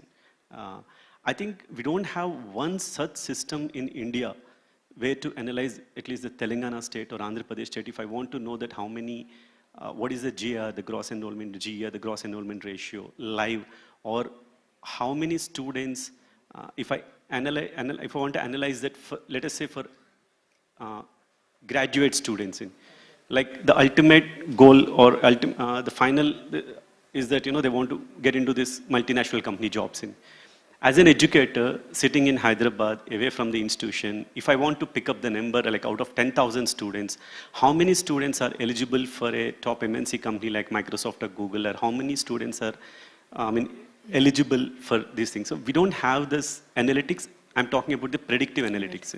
We don't have it. I think by using this generative AI, which we can do this in, I would like to say that we are doing walk the talk. We have implemented this in our campus, which we are using. And we have the live data right from the first year to final year students, where we can, the students can learn the content, even if he misses the class, even if he missed the class, or he wants to get that content that was taught by the teacher in the classroom, let us say from X subject, by democratizing the entire data. And like today we have data right from NPTEL video content to from India, the Coursera, the lot of video content is there, which is available in PDF files and lecture notes. And we are trying to build an LLM to completely extract the data from all the resources that are available in public domain. And the student can, if he wants to, listen to the topic particularly, and he wants to do his own self-assessments, and he wants to, by using an AI co-pilot, he wants to do the real-time problems, scenarios. He can do until then. May I follow up quickly, because this ties into something Calvium already mentioned. Yes, please. I have a question for you around how this is changing assessment and how you're building capacity in professors to be able to then therefore delineate like student capacity from AI capacity within this educational system, right? I think it's like some of the concerns we have heard from other countries and other consultations I've had so far is that parents and teachers, not necessarily students, parents and teachers are concerned that the generation that we are training with generative AI may not be able to do independently the task that they are doing with AI by themselves at the moment. So they feel that assessments should change in ways in which we can train and build capacity, just like the previous speaker said, build capacity for critical thinking. Are there ways in which you're thinking about this as a university administrator? And I will go back to Calvium just 1 second. I know we are running a little bit on time right now, but I request for at least 5-10 minutes more, if you may, for this consultation. I just want to quickly answer this question, and I want to pass on the mic to this thing. Let us say, given in one subject in programming language, a maths teacher can generate a questions of one particular unit or subject, one particular unit in a subject for 50 questions, 100 questions. By using generative AI, we can generate thousands of questions. And now these questions, that a student can answer these questions by using a proctoring system and all, like, for the assessments. And it can be as personalized learning, as well as we can take the, we can understand the depth of the knowledge of the student by this vast, the question bank that is available. Okay, thank you. Calvium, and then I come back to Shastra and the other two speakers. So, thanks so much. I'll address both, right? You're also speaking about assessments and grading. Yeah. And also about, is it the student or is it the AI? How do I differentiate? So the way we are approaching it at Calvium, I'll split it into three, like when you talk about grading, assessments, or quality and all of that. So the terminology used is formative assessments, summative assessments, and then we are also in the middle of academia and industry. So I'll also talk about what the industry is looking at. So I'll cover all the three very quickly. When it comes to formative assessments, like Sir said, yes, AI helps you throw millions of questions, millions of iterations to make sure that the student has understood the concept properly. So our platform, or we can develop platforms which can test the student and see if the student is able to apply critical thinking and find error spots and all of that stuff. So that's possible in formative assessments. When it comes to summative assessments, you also adhere to whatever UGC, AICTE norms. So we have, different type of papers and then proctoring and all of that, which takes care of it. But the bigger thing comes. So this is where the belief of the value system comes in, is that we believe the real proof of the pudding is what can the students create.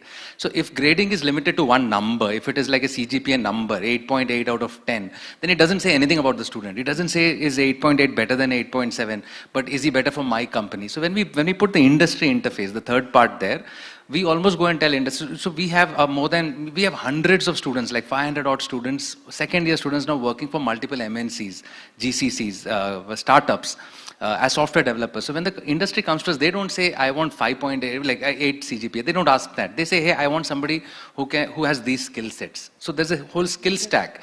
And besides the CGPA, we also maintain a skill stack. So we can tell, hey, what are you looking for? Today companies go to a university and look at thousands of students because they have to sort the students out. We say, you don't have to sort.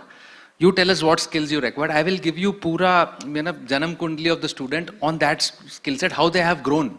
They struggled here, in 6 months they have grown so much in this particular skill set. He will be appropriate, she will be appropriate for the role you are seeking for. We will not give you more than 2 or 3 CVs per role required, because you will easily find, we know what they're doing. So that's the third level of looking at assessments grading by skill sets, what is required. So formative, summative for education, and then there's a...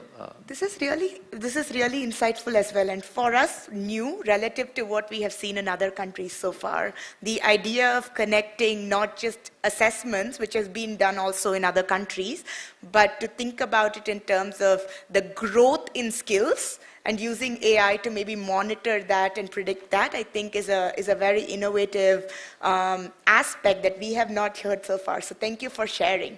I want to cover, I have already covered Hitachi, so I'm going to cover the last two, who are both from Karnataka and who have both worked extensively with the school systems. I originally studied in Bangalore, so I have a lot of fondness for the state. I want to ask you questions around the school system, right? You currently engage with a lot of schools. One of the issues that we have got from our consultations so far at the school level have been that parents are worried about giving their kids a lot of screen time. Parents at the school level are worried about giving their kids a lot of screen time. And a lot of AI tools, to learn, you really need to interact with the tool. You can't just, it's not a one-time interaction, it's often a continuous interaction.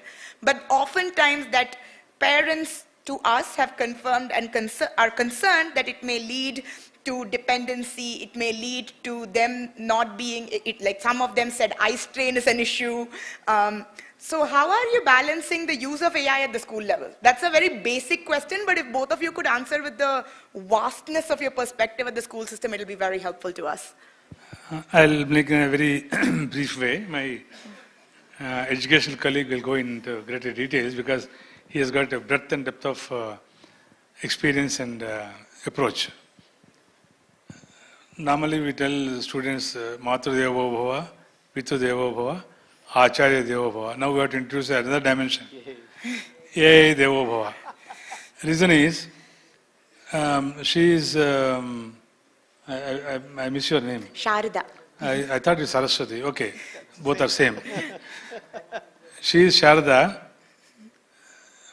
in external appearance, but internally she is Saraswati. AI is a replica of yourself because it is artificial intelligence. AI doesn't exist if you are not there. You are bringing your knowledge into the AI technology, and everyone else has also put in their efforts so that it is a multiple brains which have gone to the AI, so that with my limited brain, I can get the advantage of various other brains input into the AI system. That much has to be told to the parents. That's one way. Secondly, it's not a disruptive technology. It is not. It is an existing technology right from day one when we are born. We try to imitate others, we try to learn from others. That's nothing but AI. Today, it has come in such a way that for an AI, so-and-so gadget is required. There is a other side of the coin where that can lead to mischief, negative things, downward output and all that. So if that is sorted out, it can go very well. Today I am extremely impressed and inspired by this August gathering, that I am going to introduce AI in a formal way, and I will say my school is AI enabled. I want to change the name board that our school, Godavari English School, Hennur, Bangalore, is AI enabled. 0.1% only will understand what is that in the area where I reside. Over a period, it will increase. Three things which have been already told, which are already implementing, but we are not with a formal name.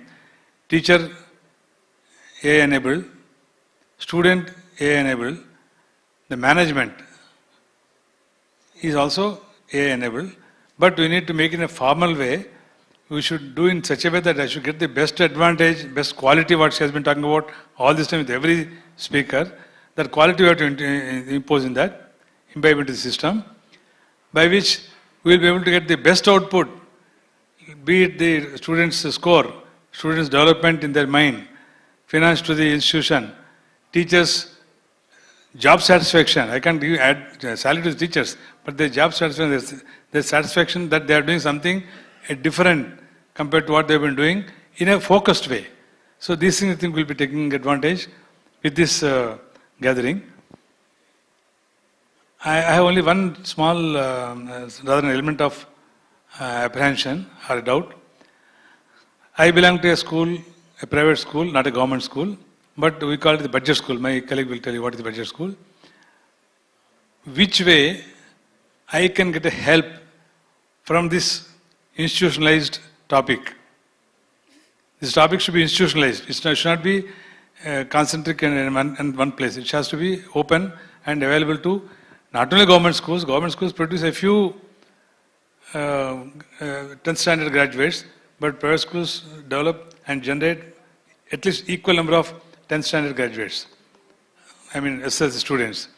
So, which way this forum can help us, World Bank can help us to institutionalize this AI enabling to the schools rather than, I would say in addition to the industries, I would say rather than, because industries is anyway, I actually belong to industry, R&D. Now I have come out of that, came to a small institution where I just play with my nursery children and till the 10th standard children. So how to enable these people and which way the World Bank can help us? You can give a reply after my colleague also speaks, because we are on a sort of identical platform. I think same question would be, thank you. And first of all, we are talking about education in low and middle income countries. The same category, we have a this country has around more than 1.7 million schools when we talk off the record, because on record it is 1.5, and we are talking about more than 275 million students. That is where we were supposed to focus on after RTE came into force in this country, especially in 2012. Our biggest challenge is, on one side, more than 6 million teachers have been deficit, and simultaneously there is a quality concern and learning outcome, and especially after 2012 it is worst. Every year on year it is dipping. So now there is a huge challenge. Now the artificial intelligence is playing a major role, which I myself, we have trialed in our organization. We have around more than 4,000 schools. My minister here today, I seek your attention, sir. Minister was talking about the language barrier. We were the one, I fought for 22 years to get the law of this land to choose a medium of instruction, sir. Now, the English is a medium of instruction, can be chosen by the parents. But once I realized that artificial intelligence can play a major role in now converting that regional language to any medium of instruction. And second, the biggest challenge now, students are out of focus. They are learning everything apart from quality academics. So now the challenge is, we have tried to incorporate AI security so that we can enhance the quality of surveillance. That is indirectly helping the teacher's attention and quality also in the classroom. And when we are talking, we spoke about the question paper generator or all those things. We are doing it real, and it is giving a next dimension in the academics, especially in low-income schools. But the biggest challenge on the ground reality is, number one, you spoke about the parents. Parents have a myth that after COVID, the students are being addicted towards mobile gadgets. Yes, of course, but I don't take this, because before COVID there were hundreds of lives gone because just of children playing online games like Blue and all those things, and they lost their life. And then also the same gadgets were used, that is mobile. But now LMS can give a big solution. It can't be just LMS can be in all across, like laptop or TV. Android TVs are existing, so that you need not give your mobile. You can switch over to the small big screens so that everybody is visible. Security is the biggest challenge now we are facing because of this social media. There is no control over it. Now the central government, I'm so happy because central government has come up with a draft on security, parents' concerns draft is been out, and this country has to look into the security aspects. And the final thing, I would rather say school education, because we are talking about more than 275 million students, but when it comes to higher education, it is very small amount. But quality concern is been totally destroying the system. And there is many reports, because the government, Indian government, because it is in concurrent list, every state has their choice and always keep politically opposing things. But this should stop, and tomorrow definitely AI can do wonder, and we need support. What type of support, like just my Mohan Rao asked, what type of support can be given to the school education across this country will help in a lot. Thank you. Thank you so much. I know that you had an intervention, but I've been told by the organizers that we are running very, very late. So I will speak to you afterward, if that is okay for me to have.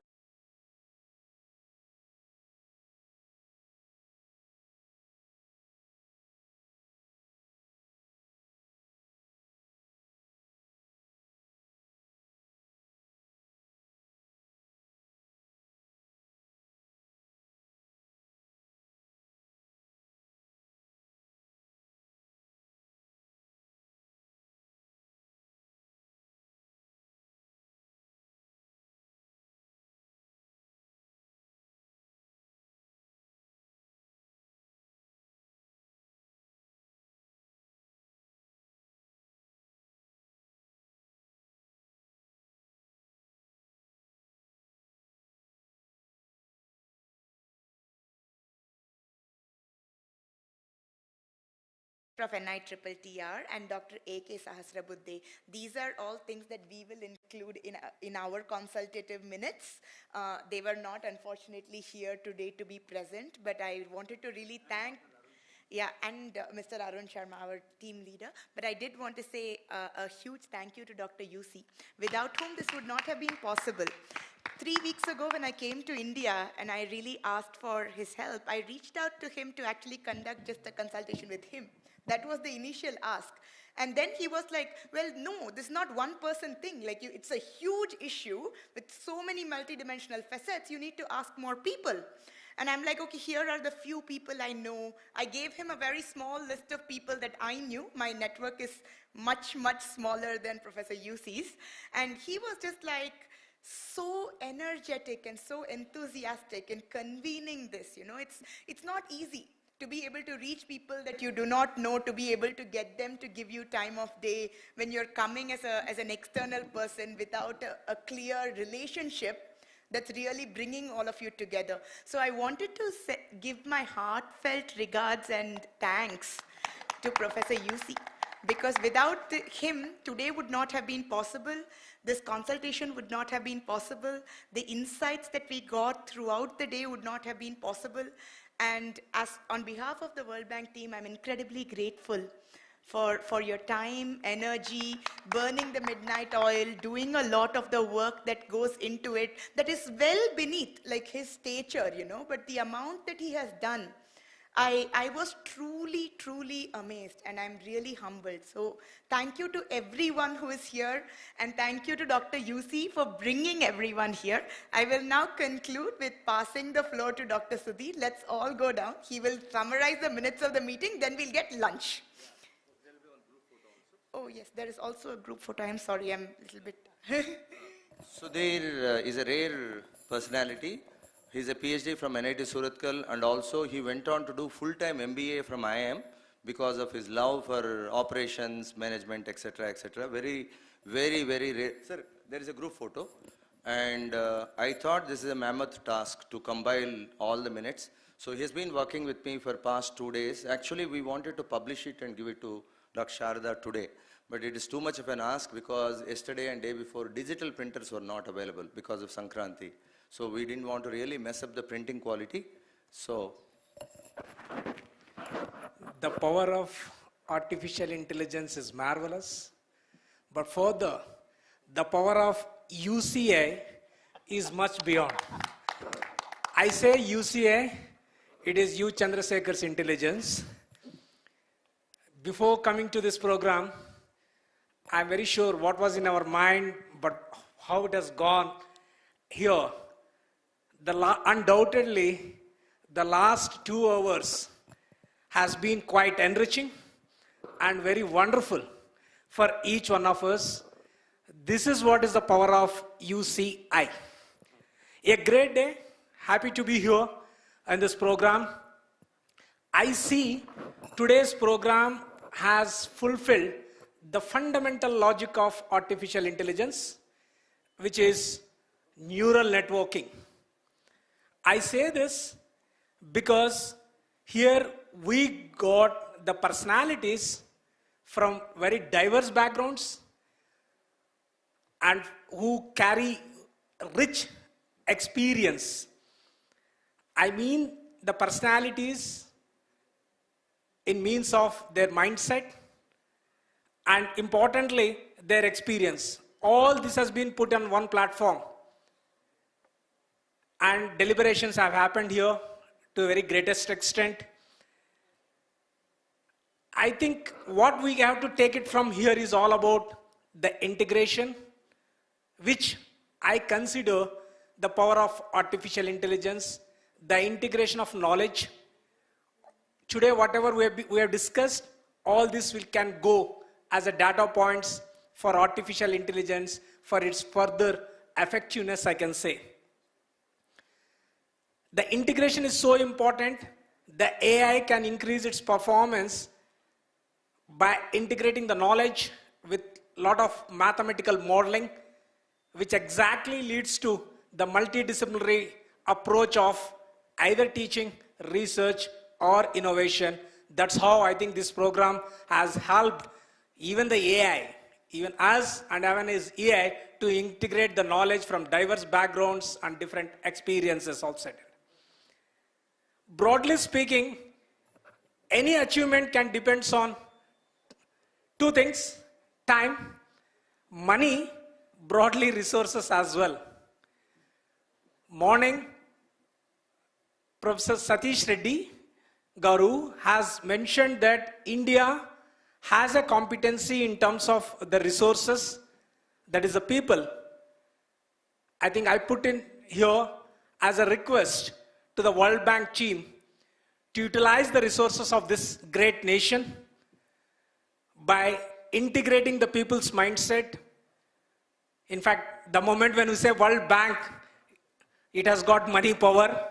Nothing we can achieve without money.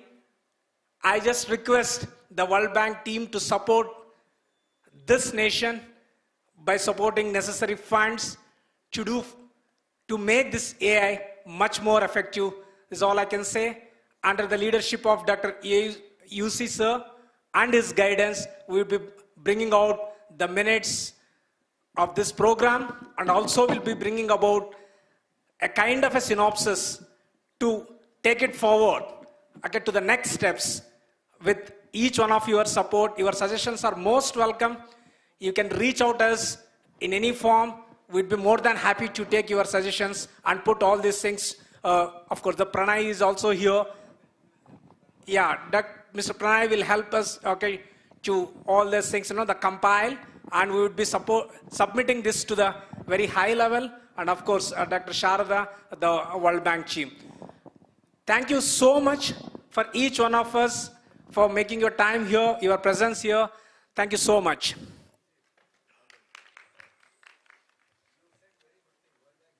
Yeah.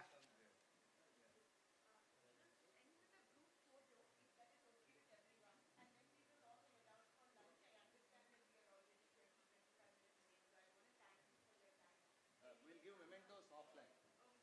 We'll give mementos offline. Photos, only photo. Mementos will be given offline.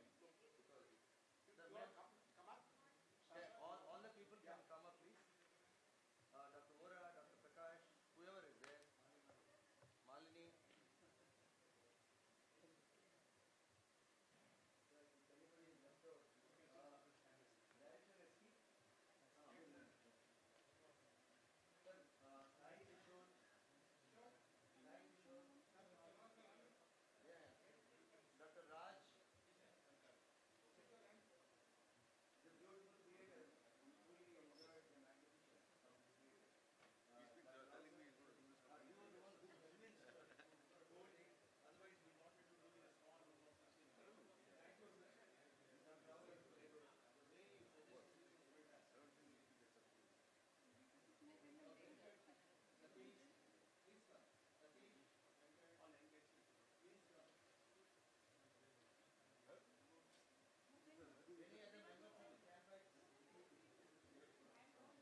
Before we all disperse for lunch, I wanted to give a huge thank you to the host institution, ESCI, the staff.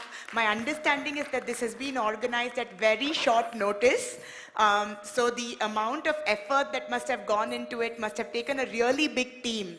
And I am personally very grateful to each and every one of you for bringing this together in this August hall with so much that a venue to facilitate this really vibrant conversation. I think it would not have been possible otherwise. So thank you to the host and director of ESCI. Thank you, Sir Mohan Rao. Yeah, thank you, Director ESCI, sir. Big thanks to the World Bank team. This concludes the official formal World Bank proceedings. Whoever would like to stay on for 2 minutes, Dr. Raja Somashekar from Chidambaram Temple from Annamalai University, who is a scientist come priest, wants to say something. I'm doubly, and sir, I would request all the people to leave the dais in next 30 seconds. Sir, I'm requesting all the members on the dais to leave the dais, please, because this is nothing to do with the World Bank. The next 2 minutes is something else. So, Sharada, where are you, Sharada? Sharada, this is nothing to do with the World Bank. We have concluded the World Bank meet. So, Dr. Raja Somashekar, who happens to be the scientist and priest Dikshitar from the great temple of Nataraja from Chidambaram, is going to say a few things. Whoever is interested in listening to him for next 2 minutes can listen to him. I am requesting Dr. Raja Somashekar, scientist, philosopher, and a servant to the divinity, to take the center stage and say a few things. Yeah, I'm privileged to be here. Thanks. My heartfelt thanks to Dr. UC sir and all the member dignitaries over here. So, with respect to the Vedic Mahavakyam, I would like to conclude myself by saying Om Sahana Bhavatu Sahano Bhunaktu Sahavi Iryam Karavavahi Tejasmina Avadidavastama Vidyushavai Om Shanti Shanti Shanti. So, in a way that what this Vedic philosophy teaches us is to work together, to work on a combined basis, so success will be always ours. So, in that tagline, I would like to conclude that this August forum may swing into actions in the future in terms of collaboration between India and the World Bank, so as to visualize and emphasize a better AI-driven country for our own betterment of mankind and our own country's future needs to be solved. And in that way, I would also connect to my experiences, what I have come across last week in Godavari Global University, that I happened to visit GGU on an invitation, wherein I happened to come across the model that they have built with respect to Ram Mandir replica. So with the advent of technology in terms of additive manufacturing, in terms of materials, and the state-of-the-art technology of 3D printing, etc. So by which any lay devotees may be blessed to have a glimpse of Ram Mandir, what is actually built over there in Ayodhya, which every one of us may not be possible or affordable to visit in no time. So for which I am really grateful, and I was very happy and to feel blessed myself to have taken a glimpse of that Ram Mandir, what they have built in GGU, with all their energy, with all their state-of-the-art technology, and that too having been completed in a very short span of time of some less than a month's time, if I remember it correct. So in that way, I also appreciate all the other audiences and dignitaries and also the press and media to play some sort of coverage to the technological connect between this Ram Mandir and this AI-driven technology. Thereby, we will have a better focus to what we need to witness. Thank you. Thank you, Anandal. Thanks for the opportunity. Yeah, once again, I'm reiterating, it's nothing to do with the World Bank proceedings. Can anybody from the IT team help us? what happened about 35 days ago was a thought process. Our chairman Chaitan Raju Garu were celebrating the World Telugu Mahasabalu with about 1 lakh audience. So we, the faculty members of engineering, science, pharmacy, management, and computer science, wanted to do something. Can I have the lights off, please? All the lights, spot lamp. There should not be any spot lamp on me also. Can this be switched off? Modi's thing. Hello. Can you switch off the Moditwar? I don't want now. Moditwar should be off, please. Nothing to do with the World Bank and Moditwar. Please. Kindly switch off the LED. Yeah. Okay. So what we did, the best method, we were wondering, our chairman, Mr. Chaitan Raju Garu, are working day and night to bring in 120 celebrities from different walks of life, including science, engineering, culture, and philosophy, etc. So when we all sat together and started thinking about what is that we can give it to our chairman who doesn't require anything from us, then the first impression which came to my mind is not many people have visited Ayodhya Ram Mandir. This is Ayodhya Ram Mandir, which all of you are familiar with that. We wanted to create a replica. And if I want to create the replica, I require resources. Resources could be money, resources could be talent. In about 2 days' time, can the audience remain silent? If they are not interested, they can step out. I don't know which audience are talking, but I request 2 minutes of your most intensive attention. I still keep hearing some voices from the corners. So let's respect the serenity of today's moment. At this moment, what happened? We all sat together and started thinking about Sri Ram Mandir. Please, next slide, please. So this is the Ram Mandir. Can you zoom in? This is the Ram Lalla we made in Godavari Global Campus. Yeah, you can see the difference between real Rama, and this is actually the guest house of our chairman, Sri Chaitan Raju Garu. You can understand this Rama is a Taruna Rama, means his age is about 15-16 years. Whereas the Rama which you saw before is Ram Lalla, means his cheeks are very, very, like a childish. So we all sat down together and using AI, we created replica of Ramchandra. What happened? What happened, please? Projection system, down. Who is doing the projection system? Hello? Can anybody talk to projection system?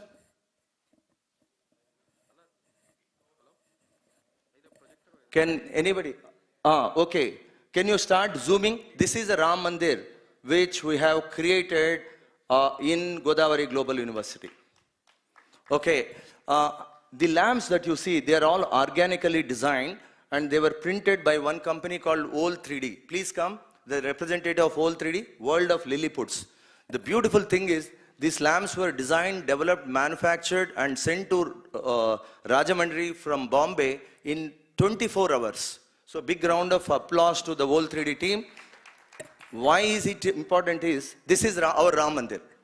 This is our Ram Mandir. No, please go back to the previous slide. Previous slide, please.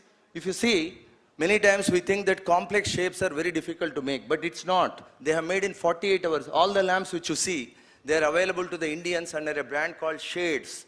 And the Wall 3D happens to be the first company which is listed in National Stock Exchange with the 357 times of oversubscription. When they wanted 10 crores, they got 3,570 crores they got. So they had to reject more than 99% of the money. They could not collect it. So this is a beautiful, fantastic view of Ram Mandir. Please go on, please. Go on, next slide. This is the front view of Ram Mandir. The beauty of this, if you see, is we embedded LED electronics with the help of one great innovator from Mysore. And he said, while building the temple, you embed the LED lamps. So we are able to, illuminate Ram Mandir with different colors at different parts of the time. Move on, next one. This is, we celebrated by consecrating. This is a beautiful view of this. Move on to the next one.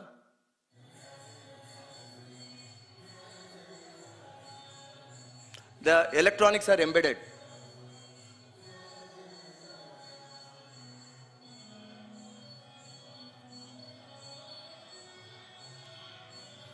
Pause here, pause here. You can see Ram Lalla's Murti is moving from left to right, right to left. Murti moves as per the devotees.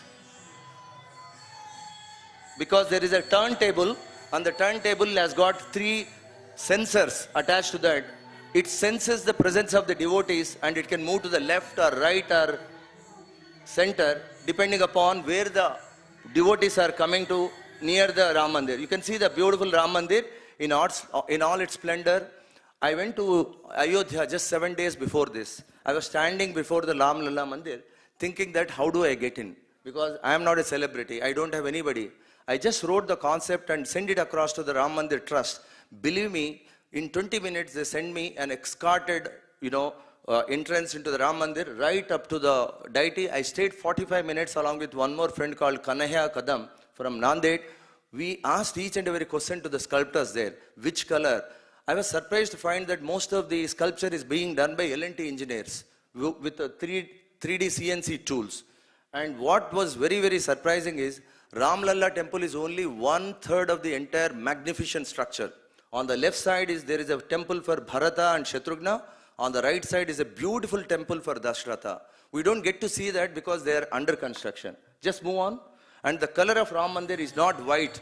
It's semi-white or it is pinkish white. Go to the next one, please. And we had celebrated this moment. Next to that. Yeah, next. Can you open the PDF document, or you are showing the aerial view of Ram Mandir? This is in the laboratory when we were making it. It is in a workshop in Godavari Global University. This is before painting it. Okay, next one, please. Why am I talking about it is sir, you can go to the next one, PDF document. The constructors and the contributors to this particular temple, sir, why don't you close and open next? Maybe Ramana Reddy is doing. Can you open the PDF document corresponding to the design of Ram Mandir? I just want to say that what are the unique features of Ram Mandir? The turntable on which Rama is installed has got 3 PIR, passive infrared sensors. And we started this design by looking at 2-dimensional objects. We created a 3-dimensional object by using publicly available software. Can you move on? Control H. See, this is the first ever effort of Rama Mandir. This is what we have done. So you can understand how you can move from a design to the reality within about 1 week, and you look at the precision and accuracy of Toranam, the Pitham, the Dhanush, the Bana on the platform. It's absolutely true replication of the original structure thanks to a technology called digital sculpting. You look at the cleanliness and beautiful intricacy of all the structure. Next, please. This is how we made. We converted the entire temple into 8 modules. We started building module by module. Move on. Yeah, you can see the Ram Mandir under construction. You can also see how they're all placed together, and you can see a lot of muck around it. And our technician called Satya is trying to measure the height of the Patakam so that he can get every measure. Because Patakam, we could not get the right height in Ayodhya. We just assumed something. Next. Yeah, this is one more view. This is a Toranam. And you please look at the turntable, which is movable plus 90 and minus 90. Next one. Next one, please. And Rama on the palm of Satya, as Rama himself was built in 4 modules. So this is from a machine called digital light processing. You can see a lot of unfinished resin on the cheeks and etc. So we had to clean the resin using isopropyl alcohol. Move on. Yeah, Dhanush, Banam, move on. Lot of support structures. See, actually, and this is the platform. These are 4 pillars. Move on. Yeah, this is how we assembled in the workshop. This is the advanced stages of next one. Next one, this is a complete integration of electronics because Rama can move here. Right side or left side, depending upon the, you can see on the blue, somebody can, these are sensors. 3 passive infrared sensors. For the first time maybe in the world, deity can move as per the wishes of the, actually somebody who knows Sanskrit can convert. God always listens to the devotees. This is one true replication of that thought process. Move on. Move on. Next one, please. That's it. That's it. Thanks a lot. And I'm extremely happy that you gave your patient hearing. And great things have happening ever since we built Ram Mandir. And anybody who is interested can kindly come to the beautiful campus of Godavari Global University. Mr. Shashi Garu, our Pro-Chancellor is here. My Chancellor, our Chancellor, dear great personality called Chaitan Raju Garu, will be more than happy. So can you play that video of the temple for once again? And we had invited Mrs. Anuradha Pal, who is the protege of Zakir Hussain. For the first time after the death of her guru, she came here and played Ramcharit Manas on tabla, which was a scintillating performance. Thanks a lot. I am extremely inspired, and I can't help without chanting the sloka on Rama. Sri Raghavam Dasarathatmajam Aprameyam Sitapatim Raghukulanvaya Ratnadipam Ajanubaham Aravindadalayataaksham Ramam Nisachara Vinashakaram Namami. Thank you. Thank you. Rama.